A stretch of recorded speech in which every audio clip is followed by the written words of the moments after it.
আমার বন্ধুগণ, কঠিন বিপদে অবিচলতা এবং ধৈর্যের দৃষ্টান্ত রেখে গেছেন আম্বিয়া আলাইহিমুস সালাম। সুবহানাল্লাহ। কঠিন বিপদে অবিচলতা, দৃঢ়তা, ধৈর্য কারে বলে, তার দৃষ্টান্ত কারা রেখেছেন? আম্বিয়া আলাইহিমুস সালাম। ওনারাই আমাদের আদর্শ, নবীরাই আদর্শ। সাহাবায়ে কেরাম রিদওয়ানুল্লাহ তাআলা আলাইহিম আজমাইন আমাদের আদর্শ। ভাইরা আমার, মুসা আলাইহিস সালামকে ফেরাউন যখন ঘিরে ফেলে দিল, কোরআনের সব কথা গল্প গুজবার ইতিহাসের জন্য লেখা হয় নাই। কোরআনের মধ্যে যা লেখা হয়েছে সব বান্দাদের উপদেশের জন্য, যাতে করে লোকেরা চিরটা কাল এর থেকে উপদেশ নিয়ে নিজেদের তৈরি করতে পারে। জোরে বলেন সুবহানাল্লাহ। মুসা আলাইহিস সালামের কথা আল্লাহ বলেন, ফেরাউন তাকে ঘিরে ফেলে দিল, পালাবার রাস্তা নাই। ফালাম্মা تراءى الجمعان قال أصحاب موسى إنا لمدركون। মুসা আলাইহিস সালামের উম্মতেরা বললেন, হে মুসা, পাকড়াও হয়ে গেছি, পালাবার রাস্তা নাই। তিন দিক থেকে আমাদেরকে ঘেরাও করেছে ফেরাউনের শক্তি। সামনে কি? দরিয়া, আর তিন দিকে কি? ঘেরাও আন্দোলন। হযরতে মুসা আলাইহিস সালামের কাছে উম্মতরা বললেন, পালাবার তো কোনো পথ নাই, এখন উপায়টা কি? আমাদের তো আর উপায় নাই। মুসা আলাইহিস সালাম দেখেন বিপদে পড়ে গেছেন, কিন্তু ধৈর্য হারান নাই, ভয় পান নাই। ভয় পাইছিলেন? ভয় পেয়েছেন? প্রশ্নই ওঠে না। মুসা আলাইহিস সালাম, আল্লাহ পাক যাদেরকে বলেছেন উলুল আযম রাসূল, যাদের বলেছেন তার মধ্যে হযরত মুসা একজন উলুল আযম পয়গম্বর। চারটিখানি কথা না, আল্লাহ কথা বলছেন তার সাথে, কালিমুল্লাহ তিনি। সুবহানাল্লাহ। মুসা আলাইহিস সালাম শোনালেন, কাল্লা ইন্না মাইয়া রাব্বি সায়াহদিন। কখনো নয়, আমার উম্মতেরা ভয় পেও না, আমার রব অবশ্যই আমাকে পথ দেখাবেন। সুবহানাল্লাহ। তিন দিক থেকে শত্রু, একদিকে দরিয়া, পালাবার কোন রাস্তা নাই। সেখানে দৃঢ়তার সাথে তিনি বলছেন, অবশ্যই আমার আল্লাহ আমারে পথ দেখাবে। সুবহানাল্লাহ। নবীরা এই দৃঢ়তা দেখিয়েছেন, অবিচলতা দেখাইছেন। আল্লাহ পাক মুসা আলাইহিস সালাম যখন এই দৃঢ়তা দেখালেন, এই অবিচলতা দেখালেন, সঙ্গে সঙ্গে জিবরাইল এসে হাজির হয়ে গেলেন। আল্লাহ পাক বলেন, ফাআওহাইনা ইলা মূসা আন আদরিব বিআসাকাল বাহরা ফানফালাকা ফাকানা কুল্লু ফিরকিন কাত্তাউদিল আযীম। মূসা আলাইহিস সালামকে আমি ওহী নাযিল করলাম, তাকে বললাম, হাতে যে লাঠি আছে, এই লাঠি দিয়ে আঘাত করো দরিয়ার উপরে। দরিয়ার উপরে আঘাত করলেন, একটা রাস্তা হয় নাই, 12টা রাস্তা তৈরি হয়ে গেল। আর দেওয়ালগুলা পাহাড়ের মতো উঁচা হয়ে গেল। দরিয়ার ভিতরে পাহাড়ের মতো উঁচা, মজবুত 12টা রাস্তা। এবার মুসা আলাইহিস সালাম তার দলবল নিয়ে চললেন। আল্লাহ রাব্বুল আলামিন বলেন, ওয়া আনজাইনা মূসা ওয়া মান মাআহু আজমাইন। মুসা এবং তার সাথী সঙ্গীদেরকে আমি পার করে দিলাম। মুসা আলাইহিস সালাম এবং তার সাথী সঙ্গী নিয়ে যখন দরিয়ার মাঝখানে আসছে, ফেরাউন তার দলবল নিয়ে এসে গেছে। আসে দেখে নদীর মধ্যে রাস্তা। বাবা, উচ্চ কায়দা। ও মনে করছে ওর বাজানের তৈরি করা ডিস্ট্রিক্ট বোর্ডের রাস্তা। ওর লোকজন নিয়ে নেমে গেছে দরিয়ার ভিতরে। ও আসছে মাঝখানে, মুসা আলাইহিস সালাম চলে গেছেন ওপার, দরিয়া পার। মাঝখানে যখন এসে গেল, আল্লাহ রাব্বুল আলামিন পানিকে অর্ডার করলেন, কুন। আল্লাহ তো বটন টেপা লাগে না, মুখ দিয়া কোনো হুকুম করা লাগে না, শুধু বলেন কুন। যে ব্যাপারে কুন বলেন, ফায়াকুন, সাথে সাথে হয়ে যায়। আল্লাহ বললেন কুন, আর অমনি রাস্তা বন্ধ হয়ে গেল। এবার তুফান শুরু হয়েছে নদীতে, ঢেউয়ের উপরে ঢেউ, মৌজুন কাল জিবাল, পাহাড়ের মতো উঁচু হয়ে হয়ে ঢেউ আসতেছে। দলবল ঘোড়া আর অস্ত্রপাতি যা ছিল সব মরিয়া শেষ। এবার ফেরাউন একা উপরে ওঠে আর নিচে নামে, পানি খেতে খেতে পেটের কাম সারা। জনমের খাওয়া খাইছে পানি, এখন জান যায়। বাঁচবার আর উপায় নাই, বাঁচবার আর উপায় নাই। ফেরাউন তার নিজের জীবন সম্পর্কে হতাশ হয়ে গেল। এবার ফেরাউন বলতেছে, আমানতু আন্নাহু লা ইলাহা ইল্লাল্লাযী আমানাত বিহি বানু ইসরাঈল। আমি ঈমান আনলাম, আমি ঈমান আনলাম আল্লাহ ছাড়া কোন ইলাহা নাই। ওই আল্লাহর উপর ঈমান আনলাম যে আল্লাহর উপরে ঈমান এনেছে বনি ইসরাঈলেরা। আল্লাহ যাতে ঠিক পায় যে কোন আল্লাহর উপর ঈমান আনছে। বনি ইসরাঈলের আল্লাহর উপর ঈমান আনলাম। আল্লাহ এই তো মুসলমান হয়ে গেছি, এরপরও আমার সুবাও কেন? আল্লাহ রাব্বুল আলামিন জবাবে বলেন, আল আন, এখন وَقَدْ عَصَيْتَ قَبْلُ وَكُنْتَ مِنَ الْمُفْسِدِينَ।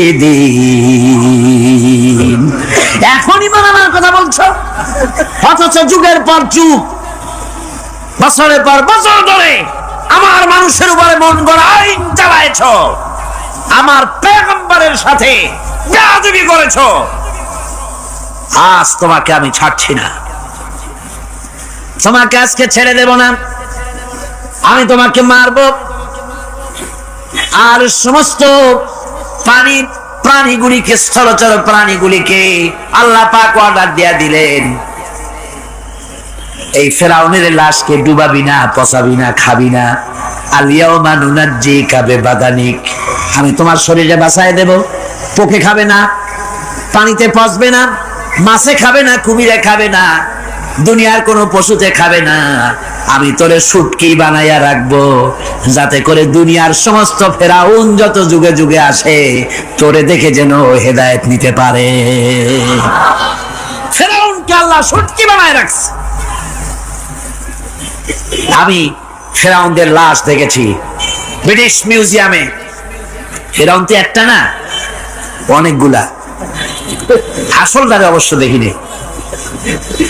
ব্রিটিশ মিউজিয়ামে ওই ফেরাউন গুলার লাশ যখন অসুবিধা হয়, মমিগুলি, তখন ইংল্যান্ডে নিয়ে যায় চিকিৎসা করাবার জন্য। চোখ টোক আছে গর্তের ভিতরে, তারপরে চামড়া টামড়া হাড়ের সাথে মিশানো, ওইভাবে চেহারা দেখলে মনে হয় যে সত্যি ফেরাউন এগুলা। আমার বন্ধুগণ, বলতেছিলাম যে পৃথিবীতে আল্লাহ রাব্বুল আলামিন নবীরা তাদের চরিত্র দিয়ে বিপদের মোকাবেলা করে, দুনিয়ার সামনে কঠিন বিপদের মোকাবেলা করে অবিচলতা, দৃঢ়তা দেখায় গেছেন যে কেমন করে এই পৃথিবীতে বিপদের সামনে মোকাবেলা করতে হয়।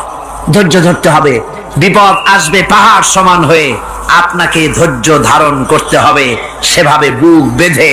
যেহেতু এটা যদি বিশ্বাস হয় যে আমার কিসমতে যা আছে তার থেকে বেশি কিছু হবে না, তাহলেই আপনার ধৈর্য আসবে, ভয় পাবেন না। কথা ঠিক কিনা কন?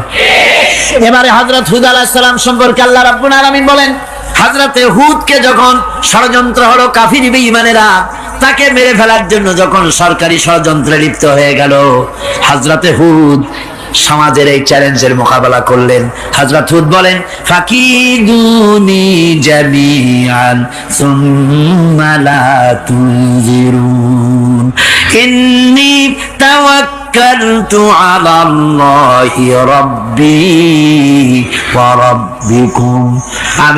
তোমরা তোমাদের ষড়যন্ত্র আমার বিরুদ্ধে যত পারো আমার বিরুদ্ধে ষড়যন্ত্র চালাও, এতটুকু আমার অবকাশ দিও না। আমি এমন আল্লাহর উপরে ভরসা করেছি যার হাতের ভিতরে তোমাদেরও জান আর আমারও জান। যা পারো তাই করো। হযরতে হাজেরা প্রশ্ন করলেন, ইব্রাহিম, পানি নাই, খাবার নাই, মানুষ নাই, ঘর নাই, বাড়ি নাই, মরুভূমির ভিতরে আমাকে আর আমার বাচ্চারে ফেলে রেখে যাচ্ছ কেন? কোনো জবাব নাই। 2 বার 3 বার প্রশ্ন করলেন। এরপরে তিনি আবার প্রশ্ন করলেন, বললেন, ইব্রাহিম, এটা কি আল্লাহর হুকুম নাকি?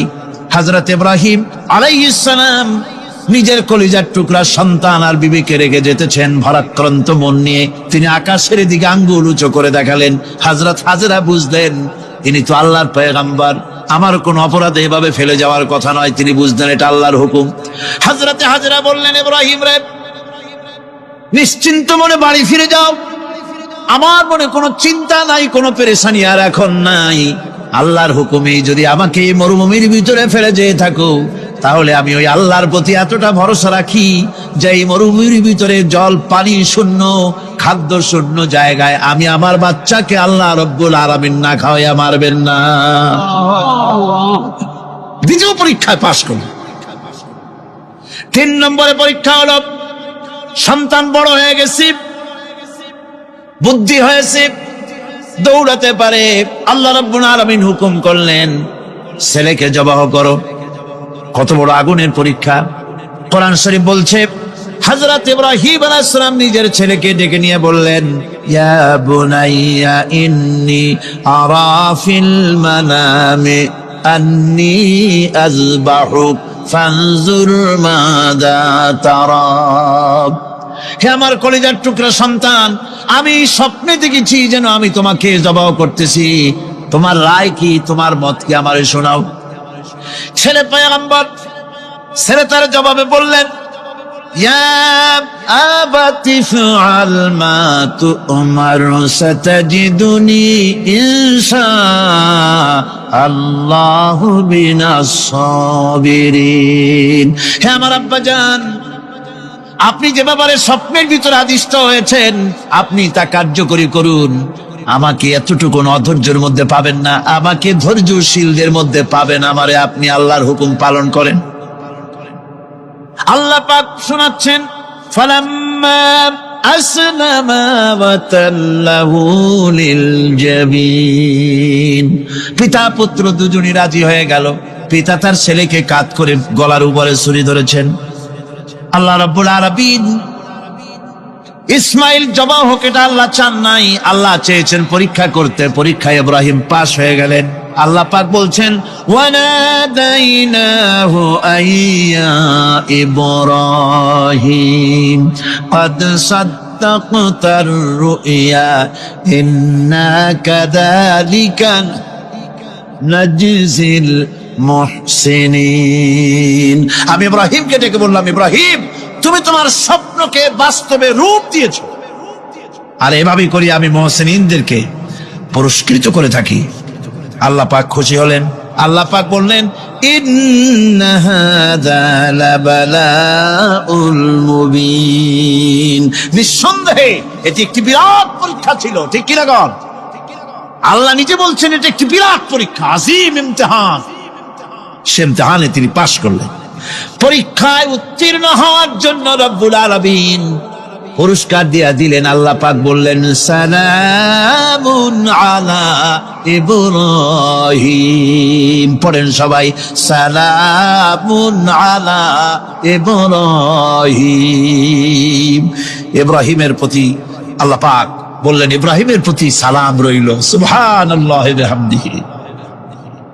হযরত ঈসা আলাইহিস সালামকে খ্রিস্টানেরা তারা বলেছে, ওয়াকালাতিন নাসারাল মাসীহু ইবনুল্লাহ। মসিহ হচ্ছে কার ছেলে?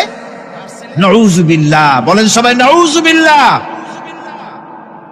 তাকে যখন আল্লাহর ছেলে বলা হলো, আল্লাহর পুত্র বলা হলো, রব্বুল আলামিন তার জবাবে বললেন, ইন হুয়া ইল্লা আবদুন আনআমনা আলাইহি।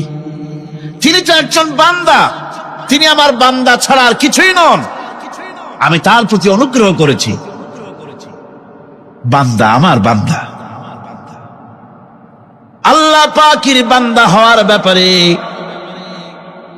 কোন মানুষের লজ্জা থাকার কথা নয়। এমনকি আল্লাহ পাক ঈসা আলাইহিস সালাম সম্পর্কে বলছেন, লা ইয়াস্তানকিফাল মাসীহু আইয়াকুনা আবদান লিল্লাহি ওয়ালাল মালাইকাতুল মুকাররাবুন। মসিহ আল্লাহর বান্দা, তাতে কখনো বিন্দু মাত্র লজ্জা তিনি পোষণ করেন নাই যে আমি আল্লাহর বান্দা, আল্লাহর গোলাম। এটা একটা কথা হইল? এরকম লজ্জা তিনি পোষণ করেন। এমনকি তার নিকটবর্তী ফেরেশতা যারা, তারাও আল্লাহর বান্দা গোলাম হওয়ার জন্য তাদের ভিতরে কোনো লজ্জা নাই। যারা নাকি আল্লাহর গোলাম, এই ব্যাপারে যাদের মধ্যে লজ্জার সৃষ্টি হয়, আল্লাহর গোলাম এটা কেমন কথা, বান্দা হওয়াটা কেমন কথা। যারা গোলামীকে অস্বীকার করে তাদের সম্পর্কে আল্লাহ পাক বলছেন, ওয়া মাইয়াস্তানকিফ আন ইবাদাতিহি ওয়া ইস্তাকবির ফাসায়াহশুরুহুম ইলাইহি জামিআ। কেউ যদি আল্লাহর বন্দেগী করার ব্যাপারে লজ্জা পোষণ করে, যদি লজ্জার কারণ মনে করে, অহংকার করে, গৌরব করে, তাহলে তারা পালাবে কোথায়, যাবে কোথায়? আমি কিয়ামতের দিন সবগুলিকে এক জায়গায় করে ফেলবো। সুতরাং আল্লাহ পাকের গোলামিতে আল্লাহ যে বান্দা বলে যখন ডাকেন, লজ্জার কোনো কারণ নাই। অহংকার যে করবে সে নিজেকে ধ্বংস করবে।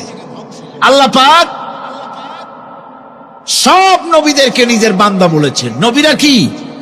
আল্লাহ পাকের বান্দা। হযরত ইউসুফ আলাইহিস সালাম সম্পর্কে আল্লাহ পাক বলছেন, কাযালিকা লিনাসরিফা আনহু আস-সুআ ওয়াল ফাহশা ইন্নাহু মিন ইবাদিনাল মুখলাসিন। এরূপই ঘটলো যাতে আমি ইউসুফ আলাইহিস সালামকে, আমার বান্দা, তাকে আমি নির্লজ্জতা ইত্যাদি থেকে আমি রক্ষা করেছি। নিশ্চয়ই হযরত ইউসুফ ছিল আল্লাহ পাকের বান্দা, আল্লাহ পাকের আব্দ। রাসূল করিম সাল্লাল্লাহু আলাইহি ওয়াসাল্লাম তিনি হচ্ছেন সর্বশ্রেষ্ঠ আল্লাহর পয়গম্বর। তার থেকে শ্রেষ্ঠ নবী আর কি কেউ আছে? জোরে বলেন, আছে? তার থেকে মাহবুব, তার থেকে শ্রেষ্ঠ আল্লাহর কাছে আর কেউ নাই। সেই নবীকে আল্লাহ রাব্বুল আলামিন কোরআনে কারীমের ভিতরে তাকে আব্দ বলেছেন। কি বলেছেন? অনেকগুলি আয়াত আছে যে আয়াতের ভিতরে আল্লাহ পাক তার নাম নেন নাই, নবী বলেন নাই, রাসূল বলেন নাই, শুধু বলেছেন আব্দ। যেমন ফাআওহা ইলা আবদিহি মা আওহা। অতঃপর তার বান্দার নিকট যা ওহী করার ছিল তা তিনি করলেন। সেই বান্দাকে মুহাম্মদ সাল্লাল্লাহু আলাইহি ওয়াসাল্লাম। অন্য আয়াতে আল্লাহ পাক বলছেন, وأنه لما قام عبد الله يدعوه كادوا يكونون عليه لبدا। আর এই আল্লাহর বান্দা যখন নামাজ পড়তে দাঁড়িয়ে গেল, আল্লাহকে ডাকার জন্য যখন দাঁড়ালো, তখন লোকেরা তার উপরে ঝাঁপিয়ে পড়লো। ঝাঁপিয়ে পড়ার জন্য প্রস্তুতি গ্রহণ করলো। এখানে আব্দ বলা হয়েছে কাকে? মুহাম্মদ সাল্লাল্লাহু আলাইহি সাল্লামকে। এভাবে করে অন্য এক আয়াতে আল্লাহ পাক তার হাবিবকে আব্দ বলছেন, বান্দা বলতেছেন, ইন কুনতুম ফি রাইবিম মিম্মা নাযালনা আলা আবদিনা। আমার বান্দার উপরে যে কিতাব নাজিল করেছি তাতে যদি তোমাদের কোনো সন্দেহ হয়, এই যে আমার বান্দার উপরে, ওই বান্দা কে? বলেন সবাই, মুহাম্মদ রাসূলুল্লাহ সাল্লাল্লাহু আলাইহি ওয়াসাল্লাম। অন্য আয়াতে বলা হচ্ছে, তাবারাকাল্লাযী নাযালাল ফুরকানা আলা আবদিহি লিয়াকুনা লিল আলামিনা নাযীরা। অতীব বরকতপূর্ণ সেই মহান সত্তা যিনি তার বান্দার উপরে ফুরকান নাজিল করেছেন। কে সেই বান্দা? মুহাম্মদ সাল্লাল্লাহু আলাইহি ওয়াসাল্লাম। মেরাজের ঘটনা বলতে গিয়ে আল্লাহ রাব্বুল আলামিন বলতেছেন, সুবহানাল্লাযী আসরা বিআবদিহি লাইলাম মিনাল মাসজিদিল হারামি ইলাল মাসজিদিল আকসা।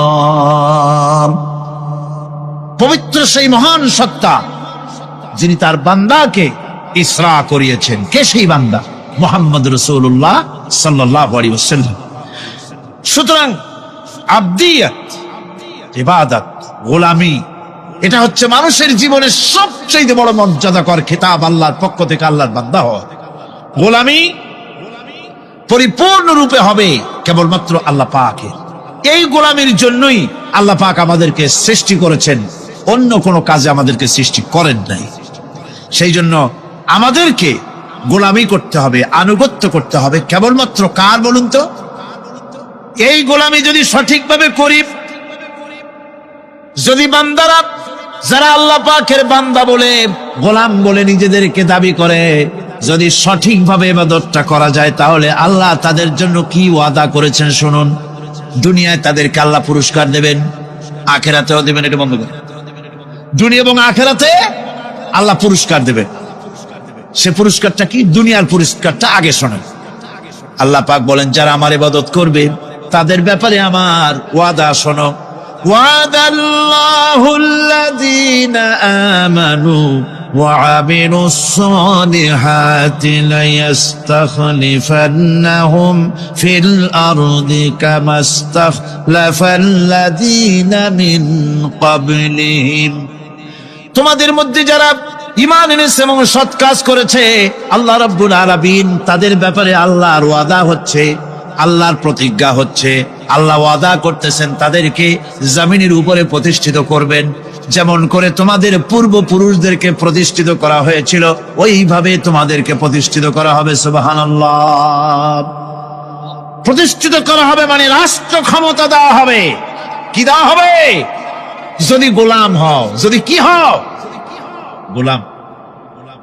আল্লাহ পাক বলছেন শুধু তাই নয়, আমি আমার দিনকে যারা প্রতিষ্ঠা করবে, আমার গোলামেরা যদি, আমার বান্দারা সঠিকভাবে যদি আমার গোলামি করে, ঈমান আনে, আমলে সালেহ করে, নেক কাজ করে, আমি তাদেরকে রাষ্ট্র প্রতিষ্ঠার সুযোগ করে দেব। আর তাদের জন্য ভীতির পরিবর্তে, সন্ত্রাসের পরিবর্তে শান্তি কায়েম করে দেব। সুবহানাল্লাহ। وَلَيُمَكِّنَنَّ لَهُمْ دِينَهُمُ الَّذِي ارْتَضَىٰ لَهُمْ وَلَيُبَدِّلَنَّهُمْ مِنْ خَوْفِهِمْ أَمْنًا। তাদের দিনকে তারা নিজেদের জন্য যা পছন্দ করেছে অবশ্যই তিনি তা কায়েম করে দিবেন, এবং সন্ত্রাস আর ভীতির পরিবর্তে আল্লাহ নিরাপত্তা দান করবেন। যেরকম সুবহানাল্লাহ। সন্ত্রাস বন্ধ হবে, চুরি, ডাকাতি, জেনা, ব্যভিচার সব বন্ধ হয়ে যাবে। তোমরা ক্ষমতায় থাকবে, তোমরা ডমিনেটেড হবে না, তোমরা ডমিনেট করবে। গোটা পৃথিবীকে শাসন করবে, শাসিত তোমরা হবে না। আর ভীতির পরিবর্তে নিরাপত্তা তোমরা লাভ করবে। কি করলে? ইয়াবুদুনানি লা ইউশরিকুনা বি শাইআ। সুতরাং তারা যেন আমার ইবাদত করে এবং আমার সঙ্গে যেন কাউকে শরীক না করে। আল্লাহ বলছেন, তোমরা যদি আমার সাথে শরীক না করো, ইবাদতের মধ্যে কাউকে যদি শরীক স্থাপন না করো, আর যদি তোমরা আমার ইবাদতটা সলিড ভাবে আমার জন্যই করো, তাহলে রাষ্ট্র ক্ষমতা তোমাদের হাতে আসবে, সন্ত্রাস নির্মূল হবে, শান্তি প্রতিষ্ঠিত হবে। এই হচ্ছে দুনিয়ার পুরস্কার। এটা কিসের পুরস্কার? আর আখিরাতের পুরস্কারের কথা বলা হচ্ছে। وَمَن يُطِعِ اللَّهَ وَرَسُولَهُ وَيَخْشَ اللَّهَ وَيَتَّقِهِ فَأُولَئِكَ هُمُ الْفَائِزُونَ। যে ব্যক্তি আল্লাহ এবং রাসূলের আনুগত্য করেছে, আল্লাহকে ভয় করে চলেছে, তার গজব থেকে বেঁচে রয়েছে, সেই হচ্ছে সফল কাম। সফল কাম মানে কি?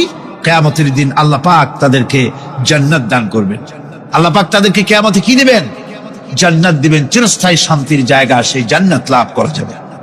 আজ ইবাদতের এই যে গুরুত্বপূর্ণ ইবাদত, এই ইবাদতের ভুল অর্থ সমাজের ভিতরে ছড়িয়ে আছে। সাধারণ মানুষও ভুল করেছে, অসাধারণ মানুষেরাও ইবাদতের ভুল অর্থ করে ভুলের মধ্যে নিমজ্জিত আছে বিরাট সংখ্যক লোকেরা। সাধারণ মুসলমানেরা তারা যে ভুলটা করলো ইবাদতের অর্থ করতে গিয়ে, সেটা হলো এই, সাধারণ লোকেরা মনে করলো কয়েকটা অনুষ্ঠানের নাম হচ্ছে ইবাদত, নামাজ, রোজা, হজ, যাকাত, সাদকা, ফিতরা, এর নাম হলো ইবাদত। অনুষ্ঠান শেষে তারা নিজেদেরকে স্বাধীন মনে করলো। তারা আল্লাহ পাকের প্রত্যেকটি আইনের ধারাকে লঙ্ঘন করলো। বছরে একবার রোজা রেখে, বছরে 1 মাস রোজা রেখে মনে করলে ইবাদত শেষ। 5 ওয়াক্ত নামাজ পড়ে মনে করলে ইবাদত শেষ। আমি প্রশ্ন করি, 5 ওয়াক্ত নামাজের নামই যদি হয় ইবাদত, 5 ওয়াক্ত নামাজের নামই ইবাদত, এটাই যদি হয়, তাহলে 5 ওয়াক্ত নামাজ পড়তে সময় লাগে কত? উজু টুজু করে বড় জোর 1-1.5 ঘন্টা সময় লাগে 5 ওয়াক্ত নামাজ পড়তে। তো এর নাম যদি হয় ইবাদত, তার অর্থ কি দাঁড়াবে? অর্থ দাঁড়াবে আপনি 24 ঘন্টার ভিতরে 1 থেকে 1.5 ঘন্টার জন্য আল্লাহর গোলাম, বাকি 22 ঘন্টার জন্য শয়তানের গোলাম হতে কেউ রাজি আছেন? রোজার নামই যদি হয় শুধু ইবাদত, তাহলে তার অর্থ দাঁড়াবে বছরের ভিতরে একটা মাসের জন্য আপনি আল্লাহর গোলাম, আর 11 মাসের জন্য শয়তানের গোলাম হতে কেউ রাজি আছে? তাহলে বিষয়টা কি? বিষয়টা হচ্ছে নামাজ, রোজা, হজ, যাকাতি শুধুমাত্র ইবাদত নয়, আনুষ্ঠানিক ইবাদত তো বটেই, কম্পালসারি ইবাদত তো বটেই, কিন্তু শুধুমাত্র নামাজ, রোজা, হজ, যাকাত ইবাদত শুধুমাত্র নয়, এগুলি হচ্ছে ইবাদতের পার্ট, ইবাদতের অংশ। বরং জীবনের সব ক্ষেত্রে আল্লাহর হুকুমকে মানার নামই হচ্ছে ভাইরা আমার,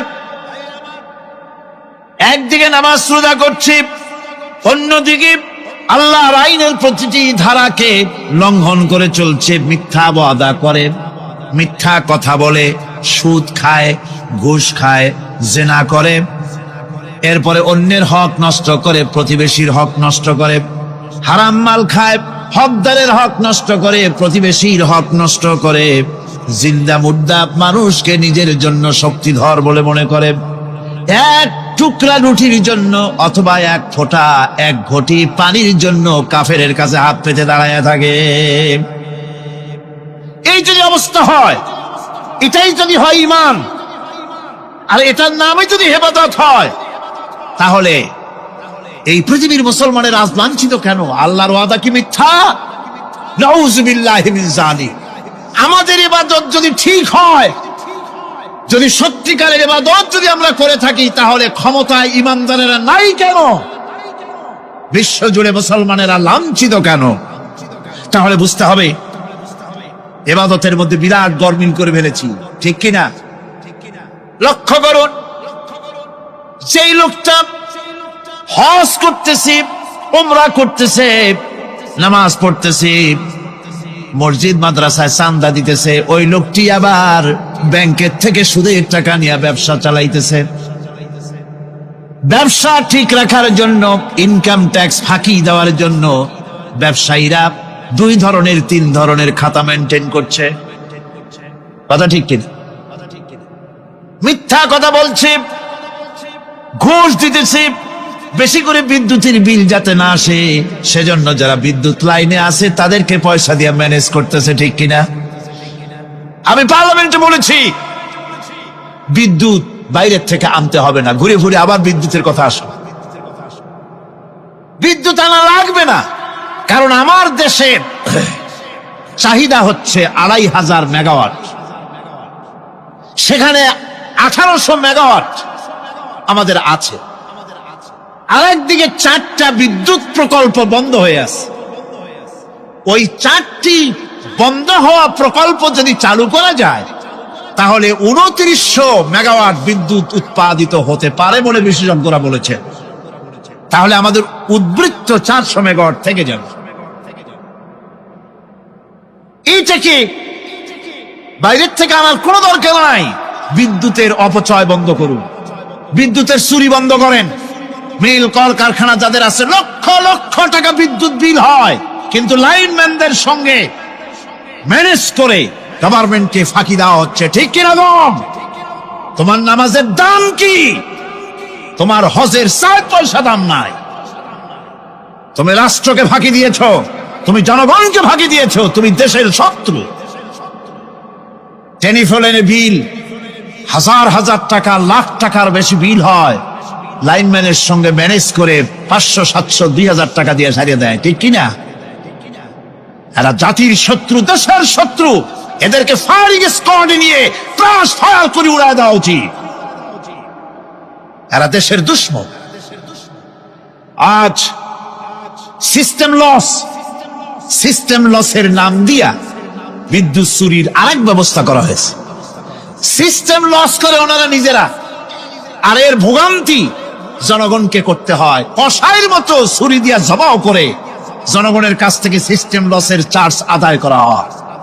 আমি পার্লামেন্টে বলেছি, মাননীয় স্পিকার, সিস্টেম লস এই নামটা উঠাও দেন, এই প্রথা বন্ধ করে দিন। বিদ্যুৎ ধার করা লাগবে না, আল্লাহ আমাদের দেশে যথেষ্ট দিছে, কোনো জিনিসের অভাব নাই। এখানে গ্যাস আছে, তেল আছে, বিদ্যুৎ আছে, পাট আছে, চা আছে, নাই কি? অন্তত 8.5 কোটি টাকার কাগজ গুদামের মধ্যে বন্দী হয়ে আছে। ভারতকে ক্ষতি করার জন্য সে দেশ থেকে কাগজ এনে খবরের কাগজ ছাপানো হচ্ছে, আর 8.5 কোটি টাকার কাগজ নষ্ট হয়ে যাচ্ছে, আমার দেশের কাগজ। সুতরাং বলতেছিলাম একথাই বলতেছিলাম যে ঈমান আল্লাহর গোলাম হতে হলে ভুল করে বসেছি ইবাদতের অর্থ করতে, শুধু নামাজ রোজা হজ যাকাত মাজারে কিছু চান্দা দেওয়া, আগরবাতি মোমবাতি চাদর একটা দিয়া পীর সাহেবরে 10,000 টাকা চান্দা দিয়া মোছে তেল মাইখা দাঁত বাইর করে হাসে। বেহেশতে তো গেছি, আর দেরি কত? বেহেশতে তুমি যাবা, এত সহজ? দেশকে ফাঁকি দিছো, দেশকে ফাঁকি দিয়েছো, জনগণকে ফাঁকি দিয়েছো, নিজের মেয়েকে ফাঁকি দিয়েছে। বিবাহের সময় টাকা পয়সা দিয়া বিবাহ টিবাহ করায় দিল। ব্যবসা, ধানি সম্পত্তি, বাড়ির সম্পত্তি সব ছেলেদেরকে দিয়ে দিল, মেয়েটারে ফাঁকি দিয়ে দিল। দেয় না এরকম? ফুপুকে ফাঁকি দিল, বোনকে ফাঁকি দিল। এরপরে মোনাজাত করে সবে বরাতে, আল্লাহ আমারে বেহেশত দিও। ফেরেশতারা কয়, মর তুই আগে, বেহেশত তোরে কেমনে দেয় ভালো করে দেখায় দিব।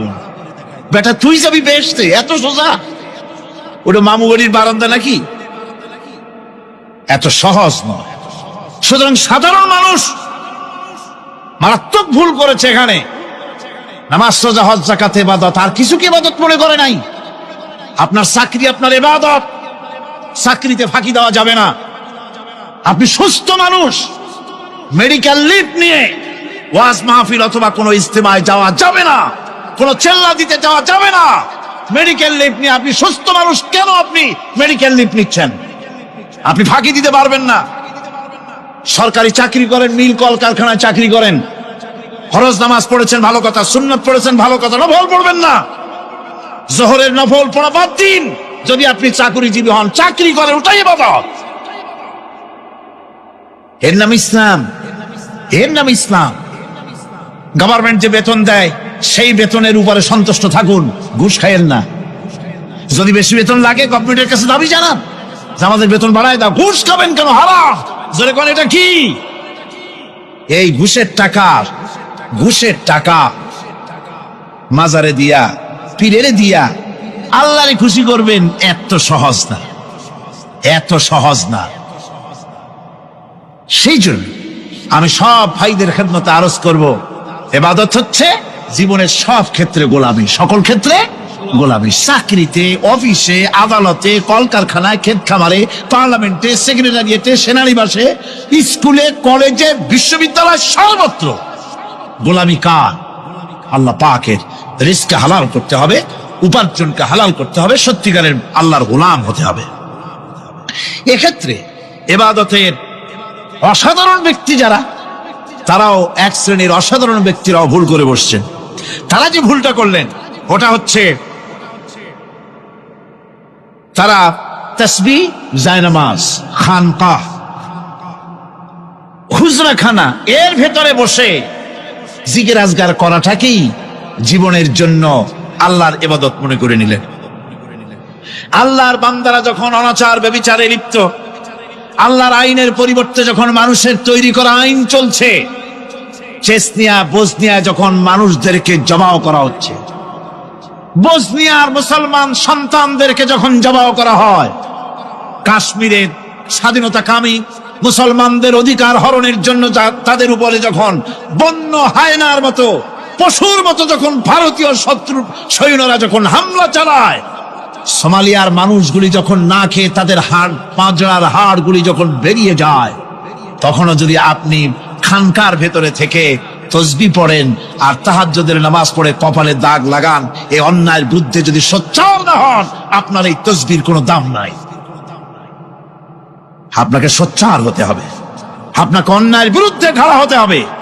একদিকে তাহাজ্জুদের নামাজ তো পড়বেনই, জিকির তো করবেনই, কোন সন্দেহ নাই। আর একদিকে সিংহের মতো অন্যায়ের বিরুদ্ধে গর্জে উঠতে হবে। তাতে যদি প্রয়োজন হয় মুজাদ্দেদ আল ফেসানির মতো কারারুদ্ধ হন না কেন, সেটাই কিসমত, সেটাই তাকদীর। হক কথা হক কথা বলতে হবে। এই জন্য আমার বারবার মনে পড়ে আজকের এক শ্রেণীর লোক আমাদের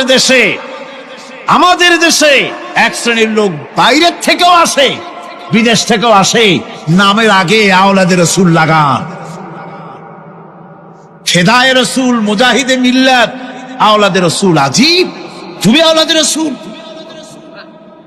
আওলাদে রসুল যদি হবে তাহলে তুমি যে দেশের মানুষ, সেই দেশে মুসলমানদের যখন জবাও করা হয় পার্লামেন্টে কথা বলে বেরিয়ে আসো না কেন? তোমার জেল হয় না কেন? কংগ্রেসের সেন্ট্রাল বডির সদস্য হয়ে আওলাদ রাসূল লাগাইয়া বাংলাদেশের রাজনীতিতে নাক গলাতে দেওয়া হবে না। এরা কংগ্রেসের পা চাটা গোলাম। এদেরকে চিনতে হবে যারা আমার দেশে এসে মুসলমানদের মধ্যে বিভেদ সৃষ্টি করতে চায়। আমার মুসলমান ভাইয়েরা, সুতরাং আজকে আমাদেরকে বুঝতে হবে নামের আগের 14 হাত লম্বা বিশেষণ দেখে ভুললে চলবে না। কথা মনে থাকবে, এরা কংগ্রেসের গোলাম। বাবরি মসজিদ যখন ভেঙে ফেলা হলো, তখন তো কোন আওলাদ রাসূলের নাম তো শুনি নেই। তখন তো নামটা শুনছি ওই বুখারী বেটার, বাপের বেটা ইমাম বুখারী। তিনি বলেছেন, আমি ভারতের দিল্লির জুমা মসজিদের ইমাম শুধু নই, আমি ভারতের 18 কোটি মুসলমানের ইমাম। বাবরি মসজিদকে গড়ে দিতে হবে। কোরআন শরীফের বিরুদ্ধে যখন কলকাতা হাইকোর্টে কেস করা হয়েছিল কোরআনকে ব্যান করার জন্য, সেদিন তো কোনো আওলাদ রাসূলের নাম শুনি নাই। সেদিন তো ওই বুখারী বেটাই বলেছেন, ভারতের হাইকোর্ট থেকে কোন জাজ, কোন বিচারক যদি কোরআন শরীফ ব্যান করা হলে বলে এই কথাটি উচ্চারণ করে, তাহলে আমি তাকে পায়ের তলে পাড়িয়ে ধরে বাম হাত দিয়ে তার জিহ্বাটা টেনে ছিঁড়ে ফেলে দেব।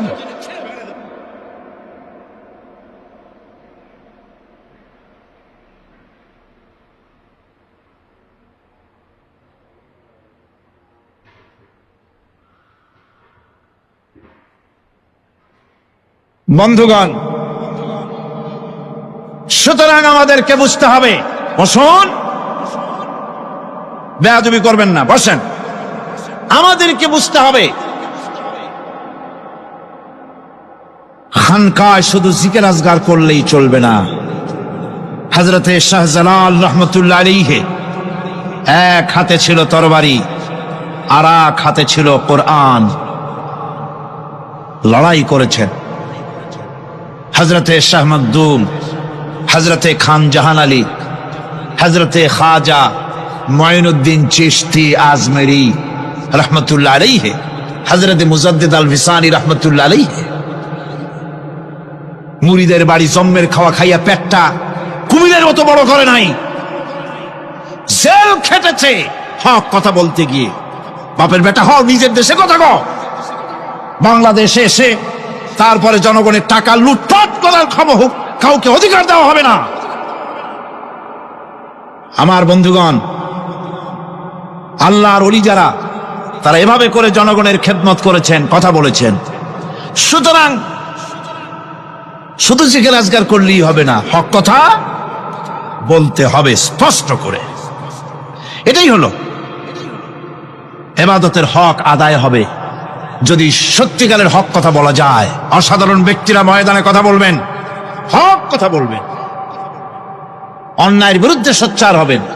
আর সাধারণ জনগণ কথা ও কাজের মিল করবেন, নামাজ রোজা হজ যাকাত করবেন যার কথা মতো, রাজনীতি অর্থনীতি সমাজনীতি করবেন সেই আল্লাহর কথা মতো। তাহলেই সত্যিকারের মুসলমান হওয়া যাবে। কথা বুঝে আসছে কিনা ভাই? কথা বুঝে আসছে কিনা? একটু জোরে সরে জিকির করেন, লা ইলাহা ইল্লাল্লাহ, লা ইলাহা, লা ইলাহা ইল্লাল্লাহ। আরো জোরে,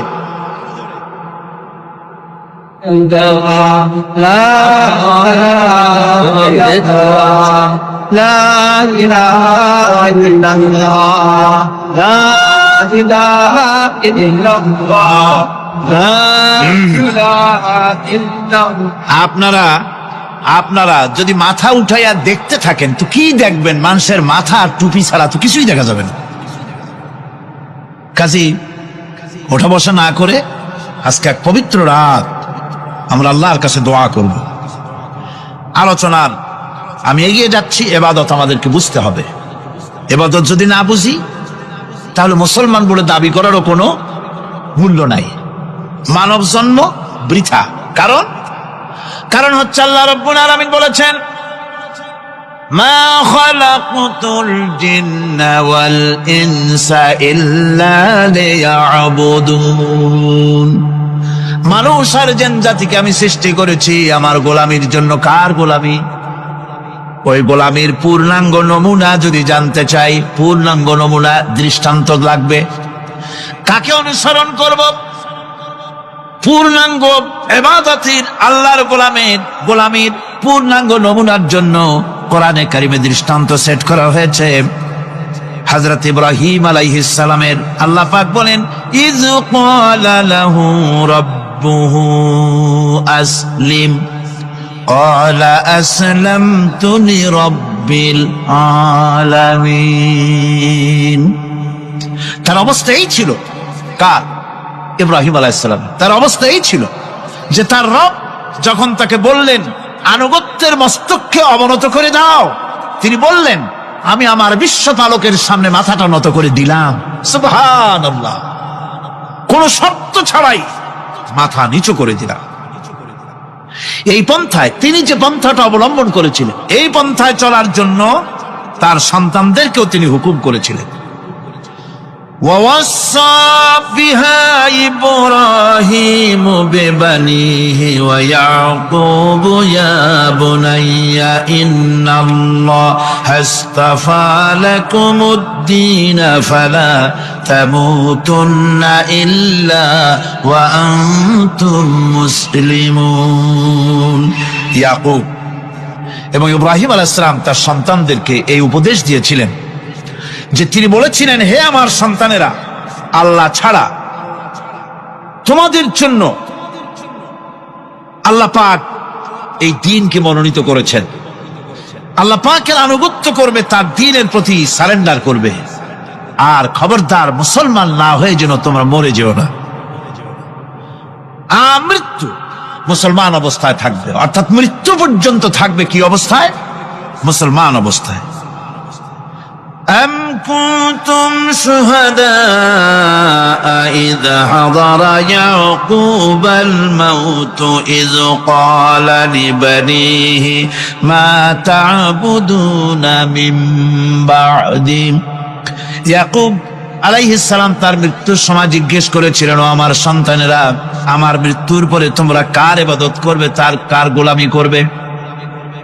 তারা জবাব দিলেন, قالوا نعبد إلهك وإله آبائك إبراهيم وإسماعيل وإسحاق إلها واحدا ونحن له مسلمون। নিঃসন্দেহে আমরা ইবাদত করব, গোলামি করব আপনার রবের, আপনার পিতার রবের, এবং আল্লাহর ইবাদত করব। আপনিও আপনার পূর্বপুরুষ ইব্রাহিম, ইসমাইল যে আল্লাহকে ইবাদত করেছে, সে আল্লাহ পাকের ইবাদত আমরা করব এবং তার অনুগত হয়ে থাকব। দাসত্ব এবং দাসত্বের গোলামির পূর্ণাঙ্গ নমুনা হচ্ছেন হযরত ইব্রাহিম আলাইহিস সালাম।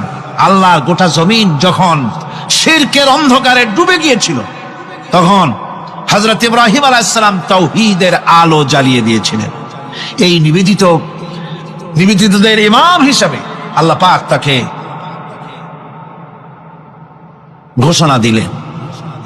কোরআনে কারীম বলছে, وَإِذَا ابْتَلَى إِبْرَاهِيمَ رَبُّهُ بِكَلِمَاتٍ فَأَتَمَّهُنَّ قَالَ إِنِّي جَاعِلُكَ لِلنَّاسِ إِمَامًا।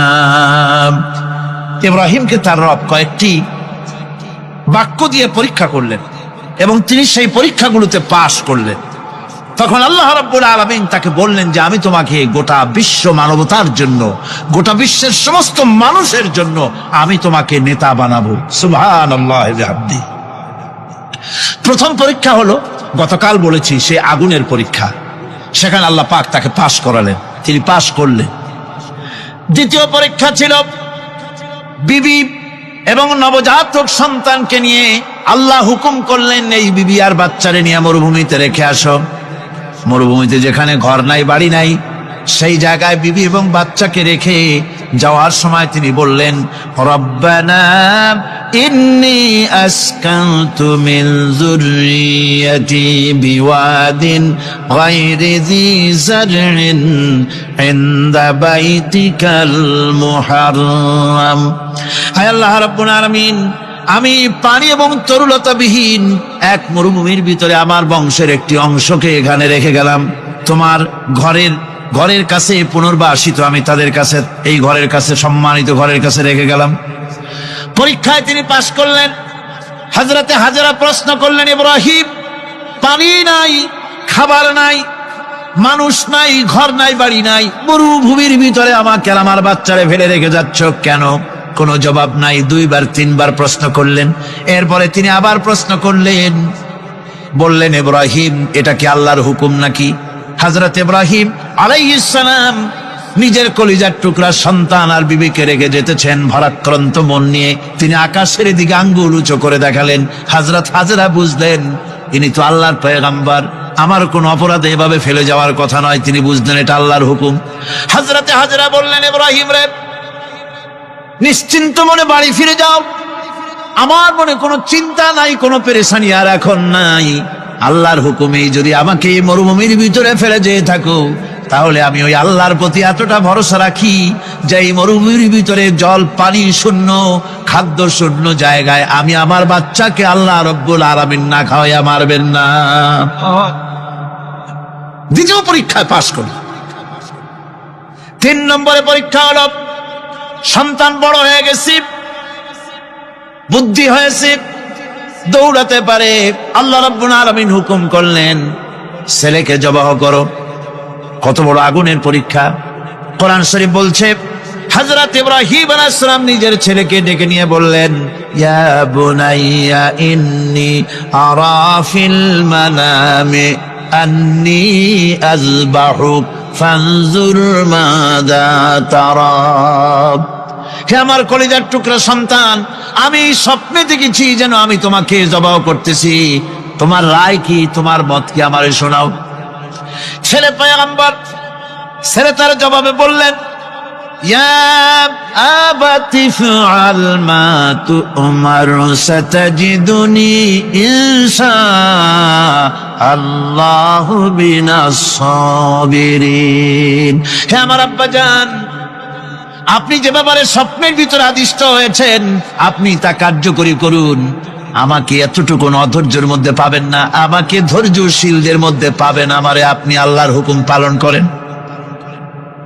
আল্লাহ পাক শোনাচ্ছেন, ফালাম্মা আসলামা ওয়া তাল্লাহু লিল জাবিন। পিতা পুত্র দুজনই রাজি হয়ে গেল। পিতা তার ছেলেকে কাঁধ করে গলার উপরে ছুরি ধরেছেন। আল্লাহ রাব্বুল আলামিন ইসমাইল জবাহ হোক, এটা আল্লাহ চান নাই, আল্লাহ চেয়েছেন পরীক্ষা করতে। পরীক্ষায় ইব্রাহিম পাশ হয়ে গেলেন। আল্লাহ পাক বলছেন, ওয়ানাদাইনাহু আইয়া ইব্রাহিম ক্বাদ সাদ্দাকতার রুইয়া ইন্না কাযালিকা নাজজিল মুহসিনিন। আমি ইব্রাহিমকে ডেকে বললাম, ইব্রাহিম, তুমি তোমার স্বপ্নকে বাস্তবে রূপ দিয়েছো, আর এভাবেই করি আমি মুহসিনিনদেরকে পুরস্কৃত করে থাকি। আল্লাহ পাক খুশি হলেন। আল্লাহ পাক বললেন, ইন্না হাযা লাবালাউল মুবিন। নিঃসন্দেহে এটি একটি বিরাট পরীক্ষা ছিল, ঠিক কি না গো? আল্লাহ নিজে বলছেন এটা একটি বিরাট পরীক্ষা, আজিম ইমতিহান। সে ইমতিহানে তিনি পাশ করলেন। পরীক্ষায় উত্তীর্ণ হওয়ার জন্য রব্বুল আলামিন পুরস্কার দিয়া দিলেন। আল্লাহ পাক বললেন সালামুন আলা ইব্রাহিম। পড়েন সবাই, সালামুন আলা ইব্রাহিম। ইব্রাহিমের প্রতি আল্লাহ পাক বললেন ইব্রাহিমের প্রতি সালাম রইল। সুবহানাল্লাহি ওয়া বিহামদিহি। ইবাদত এর আনুগত্যের এই উৎকৃষ্ট দৃষ্টান্ত স্থাপনের পর আল্লাহ পাক তার গোটা বিশ্বের মুসলমানদেরকে কিয়ামত পর্যন্ত ইব্রাহিম আলাইহিস সালামকে জাতির পিতা বানায়া দিলেন। সুবহানাল্লাহ কইতে ইচ্ছা করে না? এই রকমের পরীক্ষা কোন পিতারা দিতে পারছে নাকি? গোটা বিশ্বের সমস্ত মানব মণ্ডলীর জন্য আল্লাহ পাক ইব্রাহিম আলাইহিস সালামকে কিয়ামত পর্যন্ত জাতির পিতা হিসাবে ঘোষণা করেছেন। সুবহানাল্লাহ। মিল্লাতা বিকুম ইব্রাহিম ওয়া সাম্মাকুমুল মুসলিমিন। তোমরা তোমাদের পিতা ইব্রাহিমের মিল্লাতের উপর প্রতিষ্ঠিত হও। আল্লাহ পাক বলছেন তোমাদের পিতা ইব্রাহিমের মিল্লাতের উপরে প্রতিষ্ঠিত হও, আর আল্লাহ তোমাদের নাম রেখেছে মুসলমান। তোমরা হচ্ছে মুসলমান। আমাদের পরিচয়, ওই যে পরিচয়ের কথা আগে হয়ে গেছে, আমাদের পরিচয় আমরা মুসলমান। আমাদের পরিচয় কি? মুসলমান। এটা প্রথম পরিচয়। ইবাদতের পূর্ণাঙ্গ মাপকাঠি হিসেবে আল্লাহ পাক হযরত ইব্রাহিম আলাইহিস সালামকে দুনিয়াবাসীর সামনে পেশ করেছেন। কোরআন বলছে ইহুদি এবং খ্রিস্টানেরা মুসলমানদেরকে বিভ্রান্ত করতে চায়। তারা বলে ওয়াকালু কুনু হুদান আও নাসারা তাহতাদু কুল বাল মিল্লাতা ইব্রাহিম হানিফা ওয়া মা কানা মিনাল মুশরিকিন। ইহুদিরা বলে ইহুদি হও তবেই তোমরা সঠিক পথ পাবা, খ্রিস্টানের বলে খ্রিস্টান হও তবেই তোমরা সঠিক পথ প্রাপ্ত হবে। আল্লাহ পাক বলছেন এদের সকলকে বলে দাও বরং তোমরা সব পরিত্যাগ করে মিল্লাতে ইব্রাহিমের ভিতরে শামিল হয়ে যাও। এটাই মুক্তির পথ, এটাই নাজাতের পথ, এটাই আল্লাহর পথ। সুবহানাল্লাহি ওয়া বিহামদিহি। এমনকি রাসূল কারীম সাল্লাল্লাহু আলাইহি ওয়াসাল্লামকে আল্লাহ পাক বলেছেন আনিত্তাবি মিল্লাতা ইব্রাহিম হানিফা। চারদিক থেকে মুখ ফিরিয়ে এনে মিল্লাতে ইব্রাহিমের ভিতরে শামিল হয়ে যাও, তারই অনুসরণ করো। রাসূল কারীম সাল্লাল্লাহু আলাইহি ওয়াসাল্লাম ইবাদত বা আনুগত্যের সর্বোৎকৃষ্ট নমুনা হওয়ার কারণে ইব্রাহিম আলাইহিস সালাম সম্পর্কে হুজুর বলেছেন ইন্না ইব্রাহিমা খায়রুল বারিয়া, রাওয়াহু মুসলিম। হুজুর সাল্লাল্লাহু আলাইহি ওয়াসাল্লাম বলেছেন ইব্রাহিম হচ্ছেন জগতের সর্বোত্তম ব্যক্তি। সুবহানাল্লাহ। সুতরাং আমাদেরকে ইবাদতের নমুনা হিসেবে ইব্রাহিম আলাইহিস সালামকেও মানদণ্ড হিসেবে দেখতে হবে যে কিভাবে তিনি সারেন্ডার করেছিলেন আল্লাহ পাকের দরবারে। এখন আমি আপনাদের সামনে বলতে চাই, মানুষের জীবনে সবচাইতে বড় দুটি চাহিদা আছে। একটা হচ্ছে খাদ্য আর একটা হচ্ছে নিরাপত্তা। একটা খাদ্য আর একটা কি? নিরাপত্তা। পেট ভরে খাইতে চাই আর চোর ডাকাতের উপদ্রব থেকে নিরাপত্তা পেতে চায়।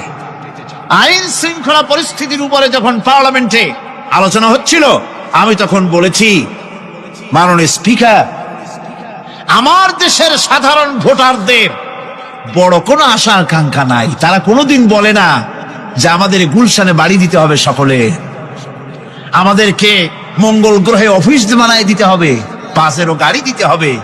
এগুলি তারা দাবি করে না।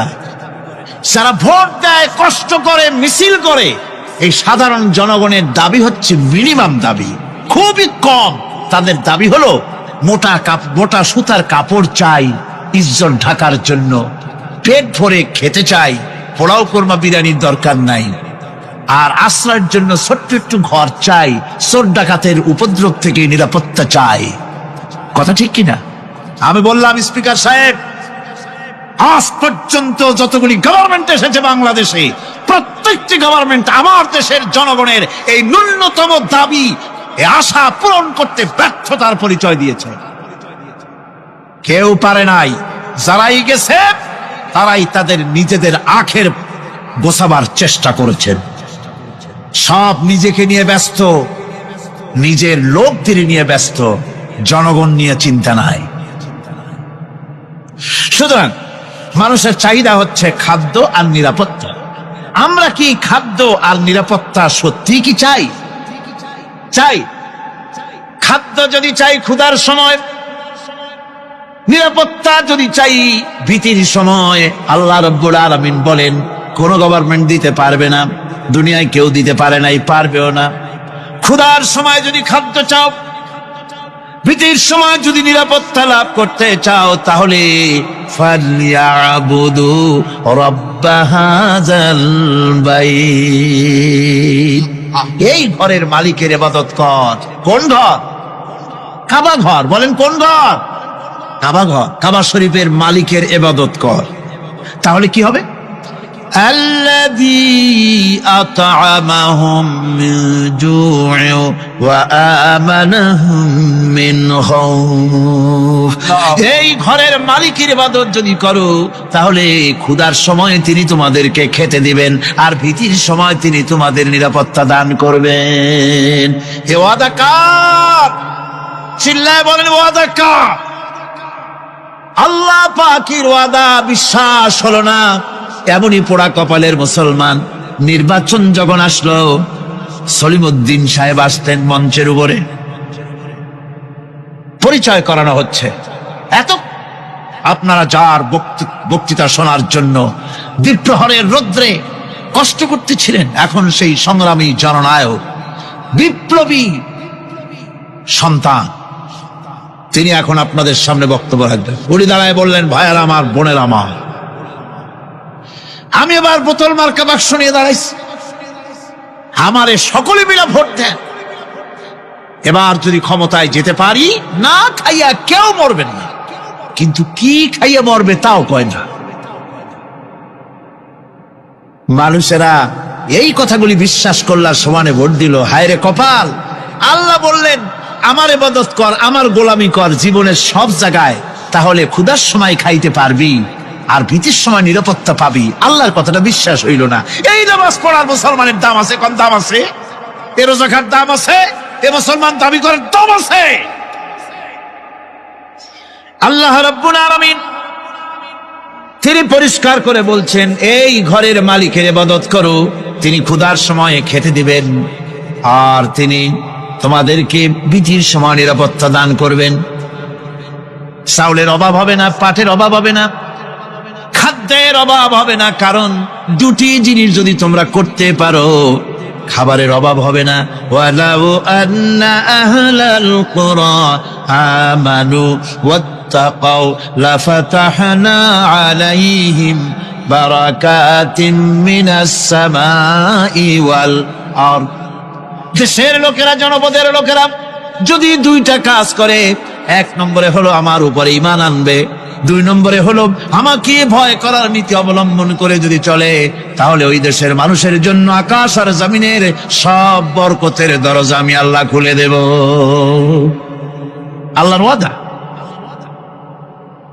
আল্লাহ পাকের নিকট মানুষের সবচাইতে বড় দাবি কি? আল্লাহর কাছে মানুষের সবচাইতে বড় দাবি কি করতে পারেন?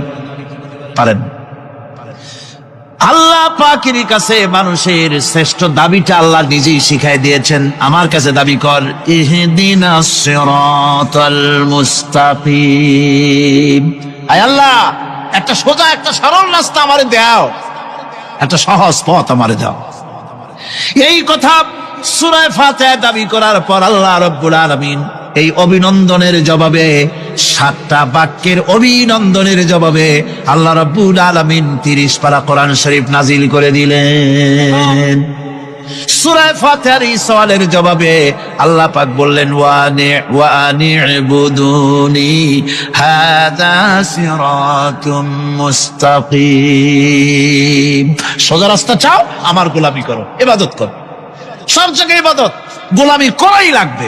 আমার কাছে সোজা রাস্তা চাও, সোজা রাস্তা হলো আমার গোলামি করা। কার গোলামি? বেহেশতে যেতে চান? আমি আস্তে জিগেলাম বলে আপনারও আস্তে জবাব দিলেন। বেহেশতে যেতে চান? সুবহানাল্লাহ। এমন কোন মানুষ আছে নাকি যে বেহেশতে যেতে চায় না, মদ খরচ যাইতে চায়? আমরা সবাই বেহেশতের আশা করি, ঠিক কিনা? আল্লাহ রাব্বুল আলামিন বলেন, বেহেশতে যদি যেতে চাও তাহলেও ইবাদত করা লাগবে, ইবাদত ছাড়া জান্নাতে যাওয়া যাবে না। ফাদখুলি ফি ইবাদি ওয়াদখুলি জান্নাতি। সর্বপ্রথম আমার বান্দার মধ্যে দাখিল হয়ে যা, আমার গোলামির মধ্যে দাখিল হওয়া, আমার গোলাম হয়, এরপরে আমার জান্নাতে চলে যা। আগে গোলাম হবি, তারপরে কোথায় যাবি? জান্নাতে যাবে। আগে গোলাম হ, আগে গোলামির খাতায় নাম লেখা, আগে সত্যিকারের আমার বান্দা হ, গোলাম, এরপরে জান্নাতে যাওয়া যাবে। জান্নাতে যাইয়া আল্লাহর সাথে কি দেখা করতে চাই? আল্লাহর সাথে দেখা করতে চাই। আল্লাহ রাব্বুল আলামিন বলেন, فَمَنْ كَانَ يَرْجُو لِقَاءَ رَبِّهِ فَلْيَعْمَلْ عَمَلًا صَالِحًا وَلَا يُشْرِكْ بِعِبَادَةِ رَبِّهِ أَحَدًا। তোমাদের মধ্যে যদি কেউ আল্লাহর সঙ্গে, তার রবের সঙ্গে যদি কেউ দেখা করতে চায়, তাহলে সে যেন ভালো ভালো কাজ করে, নেক কাজ করে, আর তোমার রবের সাথে অর্থাৎ আল্লাহ রব্বুল আলামিনের সাথে ইবাদতের মধ্যে যেন কাউকে শরীক না করে। শিরক যদি না করো, খাঁটি গোলাম, খাঁটি বান্দায় যদি পরিণত হতে পারো, কিয়ামতের দিন আল্লাহ রব্বুল আলামিনের সঙ্গে দিদার নসিব হয়ে যাবে। এই গোলামি করব কতদিন? কতদিন গোলামি করব? এই প্রশ্নের জবাবে আল্লাহ রাব্বুল আলামিন কোরআনে কারীমের মধ্যে জবাব দিয়ে দিয়েছেন, ওয়া'বুদ রাব্বাকা হাত্তা ইয়াতিয়াকাল ইয়াকিন। মৃত্যু পর্যন্ত, যতক্ষণ না নাক দিয়ে শেষ প্রশ্বাসটি, নিঃশ্বাসটি বেরিয়ে যাচ্ছে, ততক্ষণ পর্যন্ত আনুগত্য, গোলামি শক্ত হবে কার? জোরে চিল্লায় এখন কার? এই গোলামি জীবনের সব ক্ষেত্রে করতে পারলে আমরা মুসলমান, আর করতে না পারলে মুসলমান নামে মুনাফিক। না পারলে কি? মুনাফিক। বন্ধুগণ, ইয়াকা নাবুদু পর্যন্ত বলে ওয়া ইয়াকা নাস্তাইনের কথাটা শোনাচ্ছি। সূরা ফাতিহার ভিতরে আমরা পড়ি, পড়েন আমার সাথে, ইয়াকা নাবুদু ওয়া ইয়াকা নাস্তাইন। আয় আল্লাহ, একমাত্র তোমার গোলামি করি আর একমাত্র তোমার কাছে সাহায্য চাই। তুমি ছাড়া কারো কাছে সাহায্য? এটা কি ঠিক? এটা কি আমাদের মনের কথা, ইমানের কথা? আল্লাহ করুন, আল্লাহ করুন, বলি আমিন। হাদিস শরীফে বলা হয়েছে, ইজা সাআলতা ফাসআলিল্লাহ ওয়া ইজা ইসতাআনতা ফাসতাইন বিল্লাহ। কিছু চাইতে হলে আল্লাহর কাছে চাও, কিছু বলতে হলে, ভিক্ষা করতে হলে আল্লাহর কাছেই ভিক্ষা করো। কার কাছে ভিক্ষা করবেন? আল্লাহর কাছে বলুন। আমার বন্ধুগণ, আমি আমার ঈমান থেকে কথা বলি, আমি আমার ঈমান থেকে কথা বলি। কোরআন এবং হাদিস পড়ে যতটুকু আল্লাহ বোঝার তৌফিক দিয়েছেন, সেই কথাগুলি পেশ করার জন্য চেষ্টা করি। বন্ধুগণ, এদিক ওদিক কোনো দিকে না ঘুরে মসজিদে যান, মসজিদে গিয়ে নামাজ পড়েন, আর আল্লাহর কাছে হাত পেতে আল্লাহরে বলেন। সেজদা গিয়া যখন রব্বুল আলামিনের দরবারে কিছু চাইবেন, হুজুরের কাছে জিজ্ঞেস করা হয়েছে, হুজুর, বান্দা কখন আল্লাহর নিকটবর্তী হয়ে যায়? আল্লাহর নবী বলেছেন, বান্দা যখন সেজদা দেয় তখন বান্দা একেবারে আল্লাহ পাকের কাছে চলে যায়। আল্লাহর কাছে চান, যা দরকার, ছেলে নাই, মেয়ে নাই, বউ নাই, অথবা চাকরি নাই, প্রমোশন চাই, ব্যবসায় উন্নতি চাই, যা দরকার কাকে বলবেন? মনটাকে পরিষ্কার করুন, আজকে মনটাকে সাফ করুন, সমস্ত দুর্বলতা থেকে মনকে উঠায় আনো, বিশ্বাস করুন, যা চাওয়ার, যা বলার সবটা আল্লাহর কাছে। কার কাছে? আমি তার গোলাম। আমি কার গোলাম? আল্লাহ ছাড়া কারো কাছে আমার অভিযোগ তুলবো না, সবটা বলবো আল্লাহর কাছে। বলে দেখেন, বলে দেখেন আল্লাহ পাক কিভাবে আপনাকে সাহায্য করেন। সুবহানাল্লাহ। ভাইরা আমার, আল্লাহ রাব্বুল আলামিন রাসূল করিম সাল্লাল্লাহু আলাইহি ওয়াসাল্লামকে বলেছেন, ফাইদা ফারাগতা ফানসাব ওয়া ইলা রাব্বিকা ফারগাব। যখন তুমি খালি হাত হয়ে যাবে, দাঁড়িয়ে যাবে এবং তোমার রবের কাছে মিনতি জানাবে, কিছু যখন থাকবে না, তোমার রবের কাছে দাঁড়ায় যাও আর তার কাছে মিনতি জানাও, তোমাকে আল্লাহ ভরপুর করে দিবেন। ভান্ডের কোনো অভাব নাই। আমাদের ভান্ড হচ্ছে যত দেব তত কমবে, আর আল্লাহর ভান্ড যত দেয় তত সমান সমান থাকে, মোটেই কমে না, মোটেই কমে না। সুতরাং দয়াল বাবা, বাবাজান কেবলাজান বাবা কি যে কবে আর কি করবে দিশা করতে পারে না। গান বাজনা, তারপরে গোসল শরীফ, কি জানি হাবিজাবি শরীফ, কোন শেষ নাই, বেদাত দিয়ে ভরে গেছে। এগুলি বিশ্বাস করবেন না, বিদআত খারাফা, এর সাথে মুসলমানের কোন সম্পর্ক নাই। গান বাজনার সাথে মুসলমানের কোন সম্পর্ক। হাতে কতগুলো ঢোল নিয়ে তারপরে মাজারের কাছে গিয়ে ঢোল বাজায়, কবরের কাছে মাথায় কতগুলো চুল, দাঁতে ময়লা, মোজগুলা ঠোঁট দুইটা ঢাইকিয়া দাড়ির কাছে এসে পড়ছে।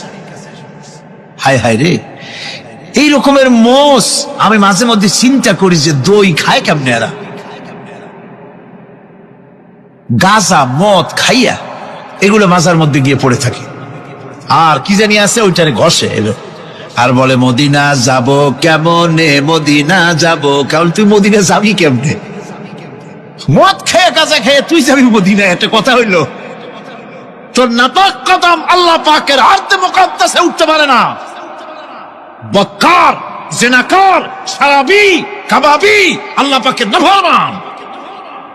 কতগুলা শালু কাপড় গায়ে দিয়া, মাথায় কতগুলা চুল রাখিয়া, তারপরে গ্রামের নামে শরীফ। আশ্চর্য কথা, এই গ্রামের নাম শরীফ, ওই গ্রামের নামের মাথায় গিয়া শরীফ। শরীফ তো মক্কা শরীফ, মদিনা শরীফ, কোরআন শরীফ, হাদিস শরীফ। আর শরীফের দরকার নাই। শরীফের জাত মারছে গ্রামে গ্রামে শরীফ লাগাইয়া। কর্ণফুলী শরীফ, চন্দ্রঘোনা শরীফ। আশ্চর্য কথা, শরীফ শব্দের একটা ইজ্জত থাকা উচিত, ঠিক কিনা কন?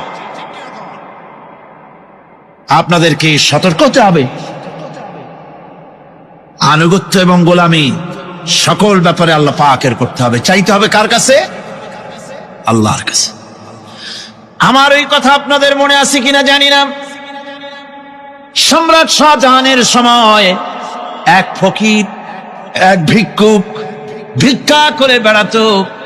70-80 বছর বয়স হয়ে গিয়েছে। এক লোক বলছে, সারা জীবন তো তোমার ছোটবেলা থেকে ভিক্ষা করতে দেখলাম। সে বলল, মানুষে দেয় তো 2 পয়সা 1 পয়সা, ভিক্ষা ছাড়া করবোটা কি? লোকটি বলল, তোমার একটা পরামর্শ দেই, একদিন সম্রাটের কাছে গিয়ে যে দেখো, একবারে যা দেবে খাইয়া কুলাইতে পারবে না। সম্রাট শাহজাহান কোথায় আছে এখন? দেখো গিয়া মসজিদে আছে। লোকটি মসজিদের বাইরে গিয়ে দেখে সম্রাট একা হাত তুলে বসে আছে, চোখ থেকে পানি পড়তেছে দর দর করে, দাড়ি ভিজে জামায় পড়তেছে। বহুক্ষণ দাঁড়িয়ে আছে। এরপরে সম্রাট তার মুনাজাত শেষ করে বেরিয়ে আসছেন। ফকিরের সঙ্গে দেখা। ফকির বলল, আসসালামু আলাইকুম। তিনি বললেন, ওয়ালাইকুম আসসালাম ওয়া রাহমাতুল্লাহ। ফকির রওনা করেছে। বাদশা বলছে, তুমি তো একজন ভিক্ষুক মানুষ বলি মনে হয়, আমার কাছে তো কেউ কিছু না চাইয়া যায় না, তুমি যে কিছু না চেয়েই চলে যাচ্ছ। ভিক্ষুক বলছে, জাহাপানা, সত্যি কিছু চাইতে এসেছিলাম আপনার কাছে, কিন্তু আপনার অবস্থা দেখে আমার জ্ঞানের চোখ খুলে গেছে। আমি দেখতে পেলাম, আমি যে সম্রাটের কাছে ভিক্ষা চাইতে আসলাম, আমি তো শুধু তাকায় আছি, আমি তো কান্দি না, বরং আমি যার কাছে চাইতে এসেছি তিনি আমার চাইতে আরো নগণ্য ভিক্ষুকের মতো হয়ে কার কাছে যেন হাত পেতে চোখের পানি ফেলে কান্দে। মনে মনে ভাবলাম, সম্রাট কান্দে যে সম্রাটের কাছে, ওই আল্লাহ সারা জীবনে কারো কাছে কিছু চাইব না। আল্লাহর কাছে চাওয়ার অভ্যাস করুন, তিনি দিতে পারেন, সবকিছু তার আছে। এই বিশ্বাস মনের ভিতরে জমাতে হবে, তাহলেই সত্যিকারের মুসলমান আমরা হব। আল্লাহ পাক সত্যিকারের গোলাম আমাদেরকে বানাবেন। আমরা বলি আমিন। মুনাফিকদের আরেকটা চরিত্র হলো, তারা যদি আজান শুনতে পায় না, আজান এবং নামাজ সম্পর্কে তারা কটূক্তি করে, আজান এবং নামাজ সম্পর্কে তারা কটূক্তি করতে থাকে। এটা হলো মুনাফিকদের আরেকটা চরিত্র। আল্লাহ রাব্বুল আলামিন বলেন, ওয়াইদা নাদাইতুম ইলাস সালাতি ইত্তাখাযুহা হুজওয়ান ওয়া লাইবান। যখন আজান তারা শোনে, যখন নামাজের দিকে তখন তাদেরকে ডাকা হয়, তখন তারা ঠাট্টা করে, বিদ্রুপ করে। আরেকটি চরিত্র হলো সমাজের ভিতরে অশ্লীলতা বাড়াবার জন্য তারা প্রচেষ্টা চালায়। ইন্নাল্লাযীনা ইউহিব্বুনা আন তাশিআল ফাহিশাতু ফিল্লাযীনা আমানু লাহুম আযাবুন আলীম। ঈমানদার লোকদের মধ্যে অশ্লীলতা এরা বেশি করে ছড়াবার জন্য চেষ্টা করে, মানুষকে দুশ্চরিত্র বানাবার জন্য তারা চেষ্টা করে। এইভাবে করে রেডিওর মাঝে, সিনেমার ভিতরে, গানের মাধ্যমে, যাত্রার মাধ্যমে, পত্রপত্রিকার মাধ্যমে নানান ভাবে চেষ্টা চালায় যাতে করে মুসলমানদের মধ্যে চরিত্রহীনতা বাড়তে থাকে, শয়তানি বদমাশি বাড়ে, মানুষ চরিত্রবান হতে পারে এমন কিছু প্রদর্শিত হবে না, বরং প্রদর্শিত হবে মুনাফিকরা চেষ্টাই চালাবে যাতে করে মানুষের দ্বীন ও ঈমান নষ্ট হতে পারে, সেগুলি তারা করতে থাকবে। এগুলি হলো মুনাফিকের চরিত্র। এগুলি কি চরিত্র? পাপের কাজ যদি দেখে তড়িৎ গতিতে ওরা ঝাঁপিয়ে পড়ে। কোরআনে কারিমে রব্বুল আলামিন বলেন, ওয়াতারা কাসীরাম মিনহুম ইউসারিউনা ফিল ইসমি ওয়াল উদওয়ান। মুনাফিকদের চরিত্র এটাও যে তারা যখনই সুযোগ পায় তখনই খারাপ কাজের দিকে, মন্দ কাজের দিকে ঝাঁপায় পড়ে এবং মানুষদের মন্দের দিকে, গুনাহের দিকে, জুলুমের দিকে, অত্যাচারের দিকে তড়িৎ গতিতে তারা ধাপায় পড়ে। এটা হলো তাদের কাজ। মুনাফিকদের আরেকটা চরিত্র হচ্ছে তারা যদি নামাজ পড়তে দাঁড়ায়, নামাজ তারা পড়ে মানুষকে দেখাবার জন্য, আল্লাহকে খুশি করার জন্য মুনাফিকরা নামাজ পড়ে না। কোরআনে কারিমে বলা হচ্ছে, ওয়াইদা কামু ইলাস সালাতি কামু কুসালা ইউরাউনান নাস। মুনাফিকদের চরিত্র হচ্ছে তারা নামাজে যায় না, যদি যায় তাহলে নামাজের মধ্যে দাঁড়ায় কাহিনী এবং চুস্তি অবস্থায়, নামাজের মধ্যে দাঁড়ায় এদিক ওদিক তাকায়, টুপিটা ঠিক করে, জামাটায় টান দেয়, বগলে চুলকায়, তারপরে নামাজের মধ্যে ইমামকে সতর্ক করে। ইমাম যদি তাশাহুদ পড়তে দেরি করে, ওর নিজের পড়া আগে হয়ে গেছে, ইমাম একটু দেরি করতেছে তো পিছন থেকে সিগন্যাল মারে।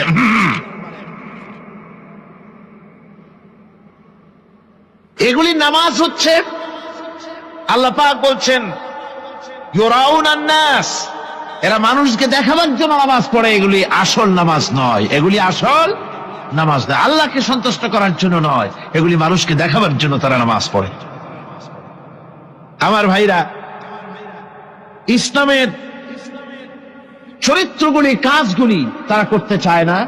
সব সময়ের জন্য ইসলামের সঙ্গে বিরোধিতা করা এবং ইসলামের অপব্যাখ্যা করা, এগুলি হচ্ছে এই মুনাফিকদের চরিত্র, মুনাফিকদের কাজ। মুনাফিকরা চিরটা কাল এভাবে মুসলমানদের সঙ্গে খারাপ ব্যবহার করে এসছে এবং নিজেরা জাহান্নামের পথকে এভাবে তারা করে নিয়েছে। মুনাফিকদের আরেকটি চরিত্র হচ্ছে জিহাদের নাম শুনলে তাদের কলিজা কেঁপে ওঠে। বুঝলেন? কই যে আপনারা জিহাদ করেন কেন? এমনি সহজ পথে কলেমা পড়িয়া অল্পের মধ্যে বেহেশতে যাওয়া যায়, এরকম একটু দোয়া টোয়া শিখান মুসলমানদেরকে। আমাদের কাছে মাঝে মধ্যে আসে, কয় যে মুনাফিক তো সহজে চেনা যায় না। কয় যে হুজুর, এই যে বারবার জিহাদ, এই মারামারি, এই ঠ্যাঙ্গি এগুলি আছে নাকি ইসলামের মধ্যে? কোথায় আছে যে মারামারি করা লাগবে, তারপরে মিছিল করা লাগবে, ধর্মঘট করা লাগবে, এ ধরনের জিহাদে অংশ নিতে হবে? এগুলি কি? এগুলি বাদ দিয়া সহজ ভাবে, শান্ত ভাবে যাতে করা যায়, অল্প অল্প ছোট ছোট দোয়া শিক্ষা দেন যাতে করে সহজে বেহেশতে চলে যাওয়া যায়। আমি বলছি ভাই, রাসূলুল্লাহ এরকম আমাদের শিখান নাই যে এরকমের সূরাগুলি বেহেশতে যাওয়ার জন্য আবিষ্কার করে দেব। ছোট্ট একটা দোয়া পড়বেন, আরবে বেহেশত আপনার মা উমরির বারান্দা যাই কলা খাওয়া শুরু করলেন। এত সহজে বিষয়টা আসবে না, বিষয়টা খুবই কঠিন। আল্লাহ রাব্বুল আলামিন বলেন, মুনাফিকদের চরিত্র হলো জিহাদের নাম যখন তারা শোনে, জিহাদের নাম শোনা মাত্রই তাদের কলিজা কেঁপে ওঠে। رأيت الذين في قلوبهم مرض ينظرون إليك نظر المغشي عليه من الموت যখনই তাদের অন্তঃকরণ নেফাকের রোগে ভরা, নেফাকের রোগ তাদের কেমন ভাবে পেয়ে বসেছে যে ওরা এমন ভাবে তাকায় থাকে আপনার দিকে, রাসূলুল্লাহর দিকে এমন ভাবে তারা তাকায় থাকে যে জেহাদের কোনো কথা বলে ফেলে নাকি, জেহাদের কথা যদি আসে তাহলে তো সর্বনাশ। ওদের মৃত্যু যন্ত্রণার মতো, মৃত্যুর জ্বালায় পতিত ব্যক্তি যেমন চোখ ফ্যাকাশে হয়ে যায়, জেহাদের কোনো কারবার বা যুদ্ধের কোনো দামাডোল বেজে উঠলেই এদের কলিজার মধ্যে কাঁপ সৃষ্টি হয়ে যায়, কলিজার মধ্যে কাঁপ সৃষ্টি হয়, জেহাদে তারা দারুণ ভাবে ভয় পায়। মোমেনদের উল্টা, মোমেনদের হলো জেহাদের নাম শুনতে তাদের কলিজার মধ্যে ফুর্তি আসে। তার কারণ হচ্ছে জেহাদের ময়দান হচ্ছে এমন এক ময়দান, আল জান্নাতু তাহতা দিলালিস সায়ুফ, বেহেশত হচ্ছে তরবারির ছায়াতলে। এই রাস্তায় যদি মরতে পারি, জীবনে তো বহুত গুনাহ করছি, বেহেশতে যেতে পারবো কিনা আল্লাহই জানে, কিন্তু এই একটা পথ, এইখানে যদি জানটা দিতে পারি বিনা হিসাবে আল্লাহর জান্নাতে চলে যেতে পারবো। আর শাহাদাতের মত হচ্ছে পিঁপড়ায় কাটার যন্ত্রণার চাইতে বেশি কিছু না। মোমেনদের দিলের জন্য খুশি হয়, আর ওদের দিল দারুণ কষ্ট তারা পেতে থাকে। এদের অবস্থা হচ্ছে যেখানে দ্বীনের কথা হয় সেখানে তারা চুপ করে বসে কথা শোনে, আর যখন দ্বীন ইসলামী আন্দোলনের কথা আসে, জেহাদের কথা আসে, তখন তারা খুব ভয় পায়া এদিক ওদিক তাকায়। কোরআনে কারিমে ওদের এই চরিত্র সম্পর্কে বলা হয়েছে, وَإِذَا مَا أُنْزِلَتْ سُورَةٌ نَظَرَ بَعْضُهُمْ إِلَى بَعْضٍ هَلْ يَرَاكُمْ مِنْ أَحَدٍ ثُمَّ انصَرَفُوا। এরা কোরআনের আয়াত যখন নাজিল হয় তখন একজন আরেকজনের দিকে তাকাতাকি করে, কি জানি আমাদের ব্যাপারে কোনো আয়াত নাজিল হয়ে পড়ে নাকি, অথবা জেহাদের ব্যাপারে কোনো আয়াত নাজিল হয়ে পড়ে নাকি। কেউ দেখে নাকি এই সব এদিক ওদিক তাকাই আসতে এই জায়গা থেকে কেটে পড়ে, যে আমাদের চরিত্রই তো বর্ণনা করা হচ্ছে, কাজী এখন আর বসা ঠিক না, আস্তে করে কেটে পড়ার জন্য চেষ্টা করে। এটা হলো মুনাফিকদের আর একটা চরিত্র। এরা এইভাবে করে নিজেদের চরিত্রকে প্রকাশ করে ধরা পড়ে, এবং ইসলামের সবচেয়ে মারাত্মক ক্ষতি এই মুনাফিকরা চিরকাল করেছে। আল্লাহ রাব্বুল আলামিন বলেন, মুনাফিকদের ব্যাপারে মুসলমানদের বিপদ হলে তারা দারুণ ভাবে খুশি হয়, আর মুনাফিকদের চরিত্র হলো মুসলমানদের উপকার হলে, ভালো হলে তারা দারুণ ভাবে অসন্তুষ্ট হয়ে যায়। যখন আর আল্লাহ মুমিনদেরকে সান্ত্বনা দেন, মুমিনদেরকে আল্লাহ পাক সান্ত্বনা দিচ্ছেন মুনাফিকদের ব্যাপারে, কুল লা ইউসিবানা ইল্লা মা কাতাবাল্লাহু লানা ওয়া মাওলানা ওয়া আলাল্লাহি ফালিয়াতাওয়াক্কালিল মুমিনুন। মুনাফিকদের শোনায় দাও, মুমিনদেরকে বলা হচ্ছে তোমরা মুনাফিকদের শোনাও যে তোমরা যে আমাদের ব্যাপারে খুশি হচ্ছ, যে আমাদের বিপদ দেখা, আমাদের চতুর্দিক থেকে বিপদ, মুসলমানদের আর চতুর্দিক থেকে কি বিপদ, এই বিপদ দেখে তোমরা দারুণ খুশি যে মুসলমানেরা এইবার মার খাচ্ছে, ইসলামী আন্দোলন আর কোমর সোজা করে দাঁড়াতে পারবে না, এইবার শেষ, বুদ্ধি করিয়া যে ষড়যন্ত্রের জালে আটকায় দিছি আর মুক্তি হবে না। এই যে তারা খুশি। আল্লাহ রাব্বুল আলামিন বলেন, মুমিনেরা তোমাদের ঘাবড়াবার কোনো কারণ নাই, তোমরা বলে দাও কুল লা ইউসিবানা ইল্লা মা কাতাবাল্লাহু লানা, তোমরা শোনায় দাও যে আমাদের কিছুই হয় না, আমাদের শুধু তাই হয় যা আল্লাহ রাব্বুল আলামিন আমাদের জন্য লিখে রেখেছেন, আমাদের তাকদীরে যেটা আছে ওটাই হবে, এর থেকে বেশি কিছুই হবে না। তিনি আমাদের মাওলা, তিনি আমাদের মনিব, তিনি আমাদের প্রভু, আর সমস্ত মুমিনদের উচিত সে আল্লাহর উপরেই নির্ভর করা। তবে তোমরা জেনে রাখো,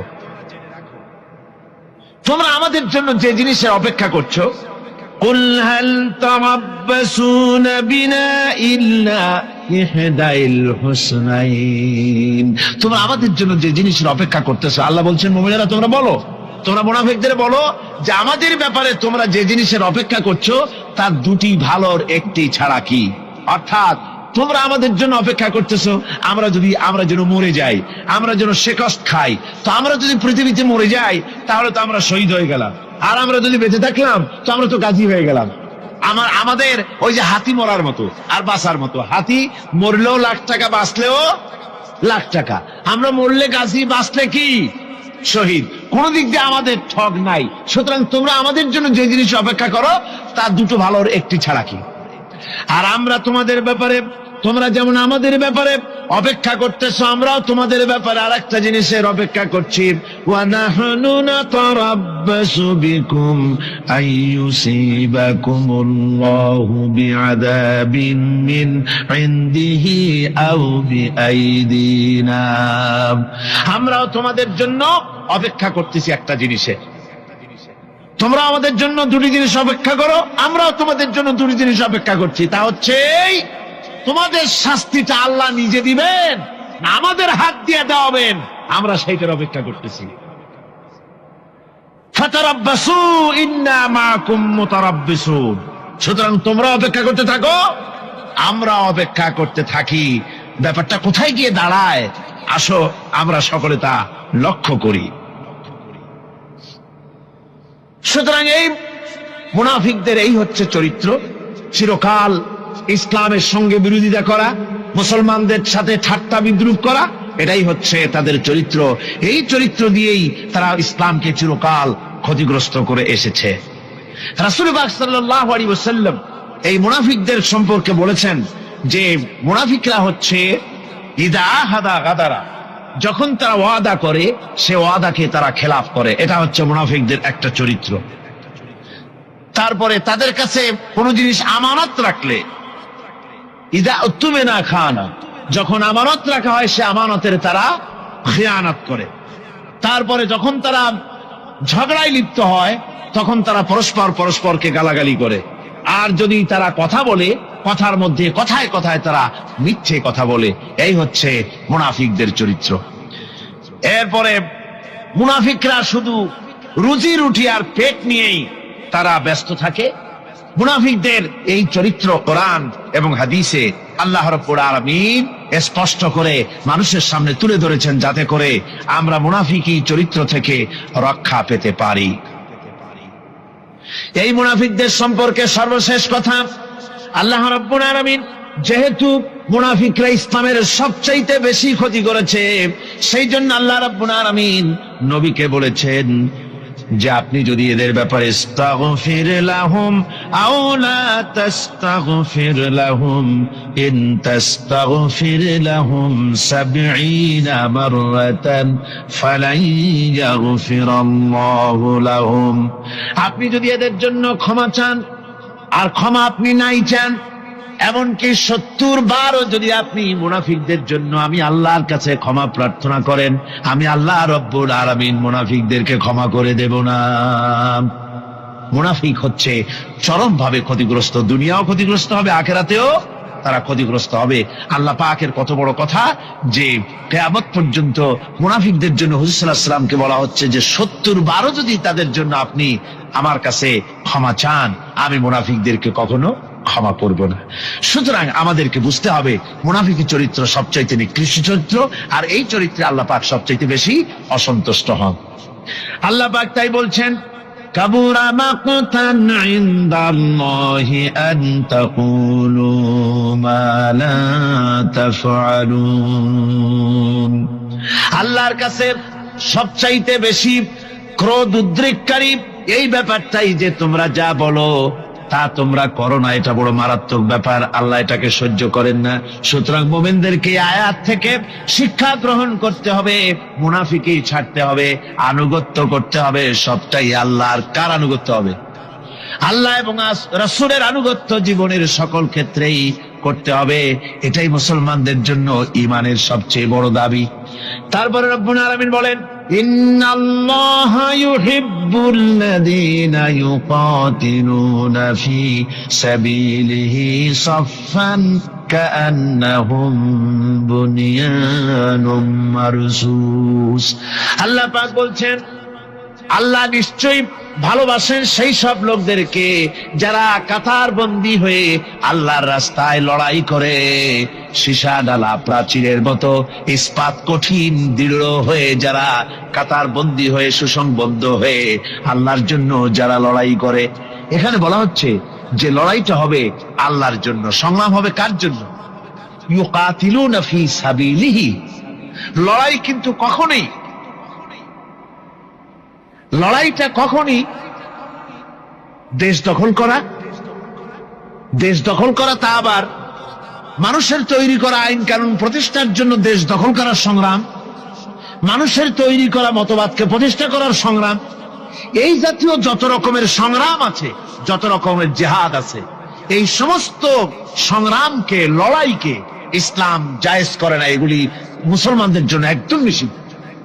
মুসলমানরা লড়াই করবে কেবলমাত্র আল্লাহর রাস্তায়, ফি সাবিলিহি, জিহাদ ফি সাবিলিল্লাহ, ওয়া তুজাহিদুনা ফি সাবিলিল্লাহ। লড়াই হবে কার পথে? সবে চিল্লায় বলেন, লড়াই কার পথে? লড়াই কি? জিহাদ কি? জিহাদ এই নয় যে আপনি লাঠি ঠেঙ্গা নিয়া তারপরে বাইর হবেন আর হিন্দু খ্রিস্টান যেখানে পাবেন সমানে মারিয়া শেষ করে ফেলাবেন। এর নাম জিহাদ নয়। জিহাদ হচ্ছে আল্লাহর রাস্তায় সংগ্রাম করা, লড়াই করা। সেই লড়াইটা কি? যে কোনো উদ্দেশ্যকে সফল করার জন্য প্রচেষ্টা চালানো, প্রাণান্তকর প্রচেষ্টা চালানো, ওই প্রচেষ্টার নামই হচ্ছে কি? জিহাদ। সুতরাং এই জিহাদটা হবে আল্লাহর রাস্তায়, সংগ্রাম হবে আল্লাহর রাস্তায়। কি উদ্দেশ্যে? দ্বীন প্রতিষ্ঠার উদ্দেশ্যে। কোরআনে কারিমে রব্বুল আলামিন বলেছেন, আল্লাযীনা আমানু ইউকাতিলুনা ফি সাবিলিল্লাহ। যারা নাকি ঈমানদার তারা লড়াই করে আমি আল্লাহর রাস্তায়, আমি আল্লাহর পথে, তারা লড়াই করে, সংগ্রাম করে আমার দেওয়া জীবন ব্যবস্থা প্রতিষ্ঠার জন্য। ওয়াল্লাযীনা কাফারু ইউকাতিলুনা ফি সাবিলিত তাগুত। আর যারা নাকি কাফের, ভালো করে শোনেন, আল্লাহ পাক বলছেন যারা নাকি কাফের তারাই লড়াই করে মানুষের তৈরি করা তাগুতের পথে লড়াই করে, অর্থাৎ আল্লাহর দেওয়া রাসূলের দেওয়া বিধানকে বাদ দিয়ে মানুষের তৈরি করা, অন্যের তৈরি করা মতবাদ প্রতিষ্ঠার পিছনে সংগ্রাম করে। এখন আপনি দেখেন এই পৃথিবীতে সমাজতন্ত্র কার তৈরি? মানুষের। আল্লাহর না মানুষের? জোরে বলেন, এটা কার তৈরি? আল্লাহর না মানুষের? জাতীয়তাবাদ কার তৈরি? আল্লাহর না মানুষের? পুঁজিবাদ কার তৈরি? আল্লাহ না মানুষের? সমাজতন্ত্র কার তৈরি? আল্লাহ না মানুষের? ধর্মনিরপেক্ষতাবাদ কার তৈরি? আল্লাহ না মানুষের? এই সমস্ত মতবাদকে মানুষের তৈরি করা, এসব মতবাদকে প্রতিষ্ঠিত করার জন্য যারাই সংগ্রাম করে, যারাই লড়াই করে, আল্লাহ পাক বলেছেন ওয়াল্লাযীনা কাফারু ইউকাতিলুনা ফি সাবিলিত তাগুত। এরা হচ্ছে লড়াই করে তাগুতের পথে, শয়তানের পথে। কার পথেগুলি? শয়তানের পথ। জোরে বলেন, এই পথগুলি কার? শয়তানের পথ। যারা মুমিন তারা লড়াই করবে আল্লাহর পথে। সুতরাং লড়াই হতে হবে সব সময় আল্লাহর পথে। আর সেই লড়াই বিচ্ছিন্ন ভাবে নয়, কাতারবন্দী হয়ে সুসংহত সাংগঠনিক প্রক্রিয়ায় সুশৃঙ্খল ভাবে সাংগঠনিক ফয়সলা সিদ্ধান্তকে মেনে নিয়ে আমিরের হুকুমকে অনুসরণ করে ঐক্যবদ্ধভাবে যদি লড়াই হয়, সে লড়াইয়ে বিজয় আসবে আল্লাহর পক্ষ থেকে। বিচ্ছিন্ন ভাবে নয়, ঐক্যবদ্ধ ভাবে কাজ করতে হবে। এই আয়াতের মূলনীতির ভিত্তিতে রাসূল পাক সাল্লাল্লাহু আলাইহি ওয়াসাল্লামের নেতৃত্বাধীন এমন এক মহা সামরিক শক্তি গড়ে উঠেছিল, যার সামনে তদানীন্তন রোম পারস্য পদানত হয়েছিল। সুবহানাল্লাহ পড়ে। সুতরাং এমন একটি বাহিনী গড়ার জন্য মুমিনদের প্রতি বলা হচ্ছে যে তোমরা হবে সেই ধরনের বাহিনী যারা নাকি লড়বে আল্লাহর রাস্তায়, আল্লাহর পথে লড়াই করবে নিজেদের জান এবং মাল দিয়ে, ঐক্যবদ্ধভাবে। তারপরে আল্লাহ রাব্বুল আলামিন বলছেন, وَإِذْ قَالَ مُوسَى لِقَوْمِهِ ইয়া কওমি লিমা তু'যুনানি ওয়াকাদ তা'লামুনা আন্নী রাসূলুল্লাহি ইলাইকুম ফালাম্মা যাগু আযাগাল্লাহু কুলুবাহুম আল্লাহু লা ইয়াহদিল কওমাল ফাসিকিন। স্মরণ করো মুসা আলাইহিস সালামের কথা। এই কথাগুলি আল্লাহ মুসলমানদের স্মরণ করাচ্ছেন। কাদেরকে? মুসলমানদেরকে। মুসা আলাইহিস সালামের কথা স্মরণ করো। তিনি তার কওমদেরকে বললেন, হে কওম, হে আমার জাতি, তোমরা কেন আমাকে উৎপীড়িত করছো, কেন আমাকে কষ্ট দিচ্ছ? ওয়াকাদ তা'লামুনা আন্নী রাসূলুল্লাহি ইলাইকুম, আর একথা তোমরা ভালো করেই জানো যে আমি তোমাদের জন্য রাসূল হয়ে এসেছি আল্লাহর পক্ষ থেকে। বন্ধুগণ, কোরআনে কারীমে একথা বলা হয়েছে, সর্বত্র প্রায় এসেছে, নবীদের উপরে সমকালীন যুগের লোকেরা নবীদেরকে কষ্ট দিয়েছে, মুসিবত দিয়েছে। কারণ কি? নবীদের স্বভাব খারাপ ছিল, তাই নাকি? নাউযুবিল্লাহি মিন যালিক। নবীরা স্বভাব চরিত্রের দিক থেকে সর্বশ্রেষ্ঠ। নবীদের জন্য সমকালীন লোকেরা খেপলো কেন? খেপেছে একটাই কারণ ছিল। নবীদের বিরুদ্ধে খেপার একটি কারণ, তা হচ্ছে নবীরা দুনিয়ার মানুষের সামনে বলেছেন, ইয়া কওমি ইবুদুল্লাহা মা লাকুম মিন ইলাহিন গায়রু। নবীরা দাওয়াত দিয়েছেন, ও আমার কওম, ও আমার জাতি, এক আল্লাহ ছাড়া কারো গোলামি করা যাবে না, কারো আনুগত্য করো না, দাসত্ব করো, গোলামি করো একমাত্র আল্লাহ রাব্বুল আলামিনের। অন্য আয়াতে এসেছে, আল্লাহ পাক বলেছেন, وَلَقَدْ بَعَثْنَا فِي كُلِّ أُمَّةٍ رَسُولًا أَنِ اعْبُدُوا اللَّهَ وَاجْتَنِبُوا الطَّاغُوتَ। আমি এমন কোন জাতি নাই, এমন কোন দল নাই যাদের জন্য নবী প্রেরণ করি নাই। নবীরা গিয়া তাদেরকে বলেছেন, এক আল্লাহর গোলামি করো, আর মানুষের দাসত্ব তাগুতের গোলামি বর্জন করো, আল্লাহর গোলামি করো। এই কথা বলার সঙ্গে সঙ্গে তাগুত খেপে গেছে। কে খেপে গেছে? কে খেপেছে? তাগুত সহ্য করতে পারে নাই। তাগুত বলা হয় সেই শক্তিকে, যে শক্তি নিজে শুধু আল্লাহর আইন অমান্য করে বসে থাকে না, অন্যদেরকেও আল্লাহর আইন অমান্য করতে বাধ্য করে। ওরাই খেপে গেল। ওরা খেপে মার আরম্ভ করে দিল। হযরতে মুসা আলাইহিস সালাম মার খেয়েছেন। হযরতে মুসা আলাইহিস সালাম, হযরত ঈসা আলাইহিস সালাম, ইব্রাহিম আলাইহিস সালাম, নূহ আলাইহিস সালাম, এমন কোন পয়গম্বর আছেন যিনি মার খান নাই? কোরআনে কারীম বলা হচ্ছে, ইয়া হাসরাতান আলাল ইবাদ মা ইয়াতিহিম মির রাসূলিন ইল্লা কানু বিহি ইস্তাহজিউন। আফসোস বান্দার উপরে, এমন একজন রাসূল পাঠাই নাই যার সঙ্গে সমকালীন যুগের লোকেরা ঠাট্টা করে নাই, বিদ্রুপ করে নাই, পাগল বলে নাই। এমন একজনও পাঠাই নাই। যাকেই পাঠিয়েছি তার সাথে সমকালীন লোকেরা ঝগড়া বিবাদ করেছে, মারধর করেছে, অত্যাচার করেছে। বিশ্বকবি, কবি সম্রাট আল্লামা ইকবাল रहमतुल्लाह अलैहि বলেছেন, सतीजा का रहा है अजल से ताइम रोज, सतीजा का रहा है अजल से ताइम रोज, चरागे मुस्तफा भी से शरारे बुलावीज। मुस्तफार दीप शिखार शाखे, মুস্তফার দ্বীপ শিখার সাথে আবু লাহাবের অগ্নিস্ফুলিঙ্গের সংঘর্ষ চলে এসেছে। আবহমান কাল থেকে শুরু হয়েছে, আজও চলছে, কিয়ামত পর্যন্ত চলতে থাকবে। তবে কিনা আবু জেহেলের, আবু লাহাবের অগ্নিস্ফুলিঙ্গ নির্বাপিত হয়ে যাবে, আর মুস্তাফা সাল্লাল্লাহু আলাইহি ওয়াসাল্লামের দীপ শিখা জ্বলতেই থাকবে, নিভে যাবে না। সুবহানাল্লাহ পড়ে, নিভে যাবে না। কারণ হচ্ছে আল্লাহ পাক বলেছেন, ইউরিদুনা লিইউতফিউ নূরাল্লাহি বিআফওয়াহিহিম ওয়াল্লাহু মুতিম্মু নূরিহি ওয়ালাউ কারিহাল কাফিরুন। কাফের বেঈমানেরা চায় মুখের ফু দিয়ে আমার আলোকে নির্বাপিত করে দেবে, আমার দিনকে দুনিয়া থেকে মিটিয়ে দেবে। আল্লাহ পাক বলেন, আমি আমার দিনকে পূর্ণতা দান করব, জাঁকজমকের সাথে আমার দিন দুনিয়ার বুকে প্রতিষ্ঠিত হবে। তাতে কাফেরদের কলিজার ভিতরে যতই জ্বালা যন্ত্রণা হোক না কেন, ওদের মনে যত কষ্ট হোক, ইসলাম প্রতিষ্ঠিত হবে। আল্লাহ বলেছেন, কে বলেছেন? আল্লাহ পাক, আমি আমার দিনকে পূর্ণতা দান করব। সুতরাং কাফেররা বাধা দিল নবীদের। কারা বাধা দিল? কাফেররা। যারা বাধা দিল তারা সংখ্যায় 3 শ্রেণী। কয় শ্রেণী? ভালো করে মনে রাখেন। 3 শ্রেণীর লোকেরা নবীদেরকে বাধা দিয়েছে। মুসা আলাইহিস সালাম বলছেন, কেন আমাকে কষ্ট দিচ্ছ অথচ তোমরা জানো যে আমি আল্লাহর রাসূল? এই যে পয়গম্বরদেরকে বাধা দিল 3 শ্রেণীর লোকেরা। কারা দিল? 3 শ্রেণীর লোকেরা দিল। প্রথম শ্রেণী হচ্ছে রাষ্ট্র শক্তি। প্রথম কারা? 2 নম্বরে বাধা দিল বিত্তশালী, যাদের টাকা আছে, পয়সা আছে, বড় লোক। এই বিত্তশালী ধনাঢ্য ব্যক্তি হলো 2 নম্বর।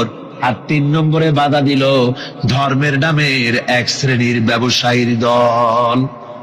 তাহলে কয়টা হলো? 3টা। 3 শ্রেণীর লোকেরা বাধা দিয়েছে নবীদেরকে।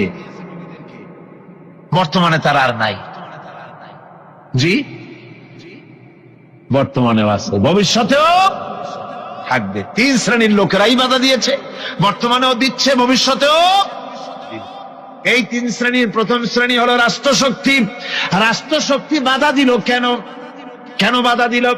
রাষ্ট্রশক্তি যেমন ফেরাউন, রাষ্ট্রশক্তি নমরুদ, রাষ্ট্রশক্তি হচ্ছে আবু জেহেল, আবু লাহাব, আবু সুফিয়ান, উতবা, সাইবা, মুগীরা, এরা বাধা দিল।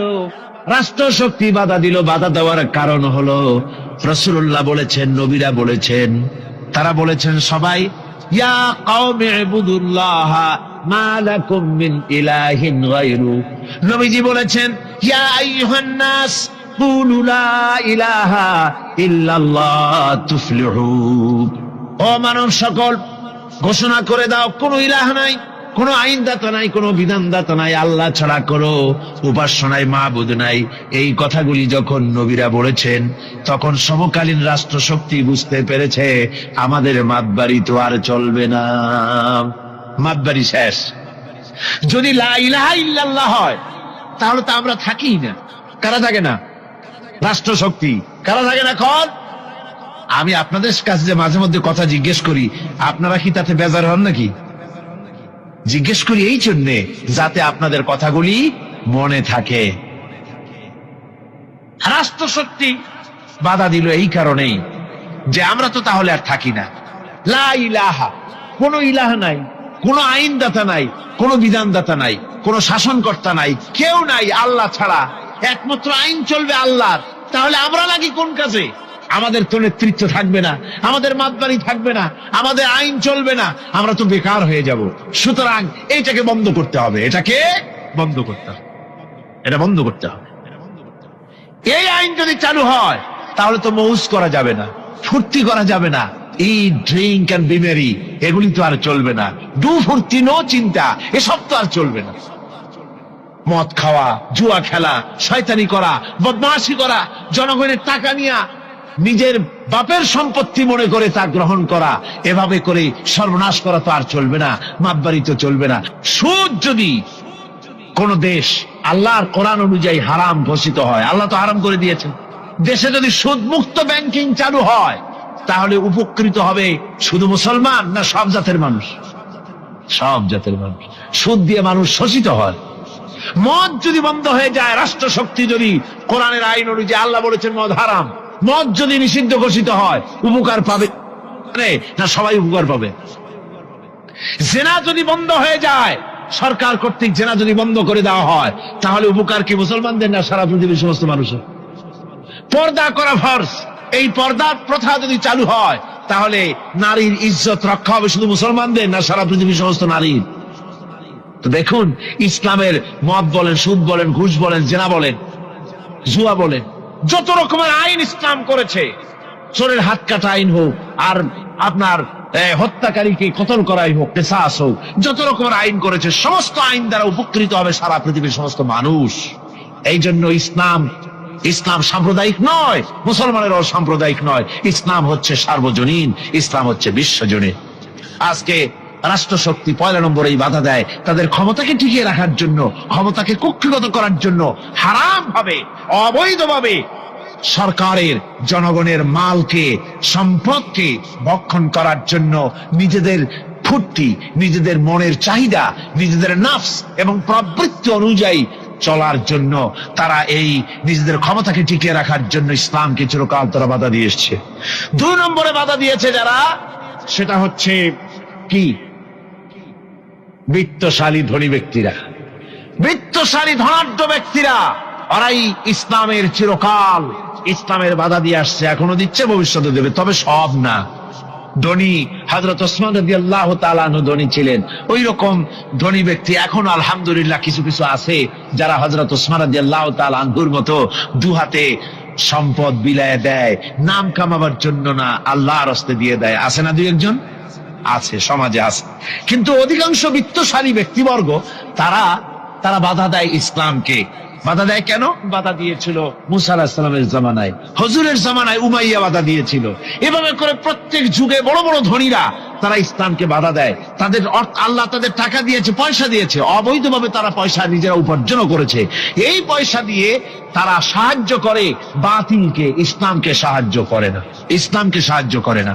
বাতিলকে অমুক দলের নেতা আসবে, অমুক দলের অমুক আসবে, 50,000 টাকা দিয়ে দেয়, 50,000 টাকা, 2 লাখ টাকা, 5 লাখ টাকা, অমুকের ইলেকশন তো দিয়ে গেল 5 লাখ, 10 লাখ, 20 লাখ, কোটি খানেক টাকা দিয়ে গেল, 2-3 কোটি দিয়ে দিল। কিন্তু ইসলামের কোরআনের মাহফিল হবে, তাফসীর হবে, 5টা টাকা বাইরেতে কলিজাটা ছটফট করতে থাকে এইসব লোকে, ঠিক কিনা কন?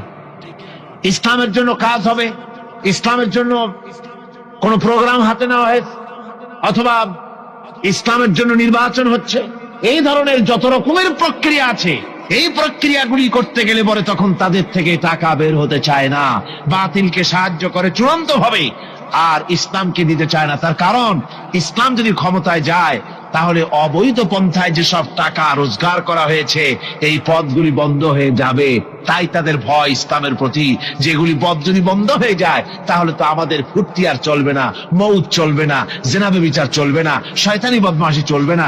সেই জন্য তাদের টাকা দিয়ে তারা ইসলামকে দুহাতে ঠেকাবার জন্য তারা প্রচেষ্টা চালায়। কথা বুঝতে পেরেছে? এরপরে 3 নম্বরে যারা বাধা দেয় তারা হলো ধর্মের নামের এক শ্রেণীর ব্যবসায়ীর দল।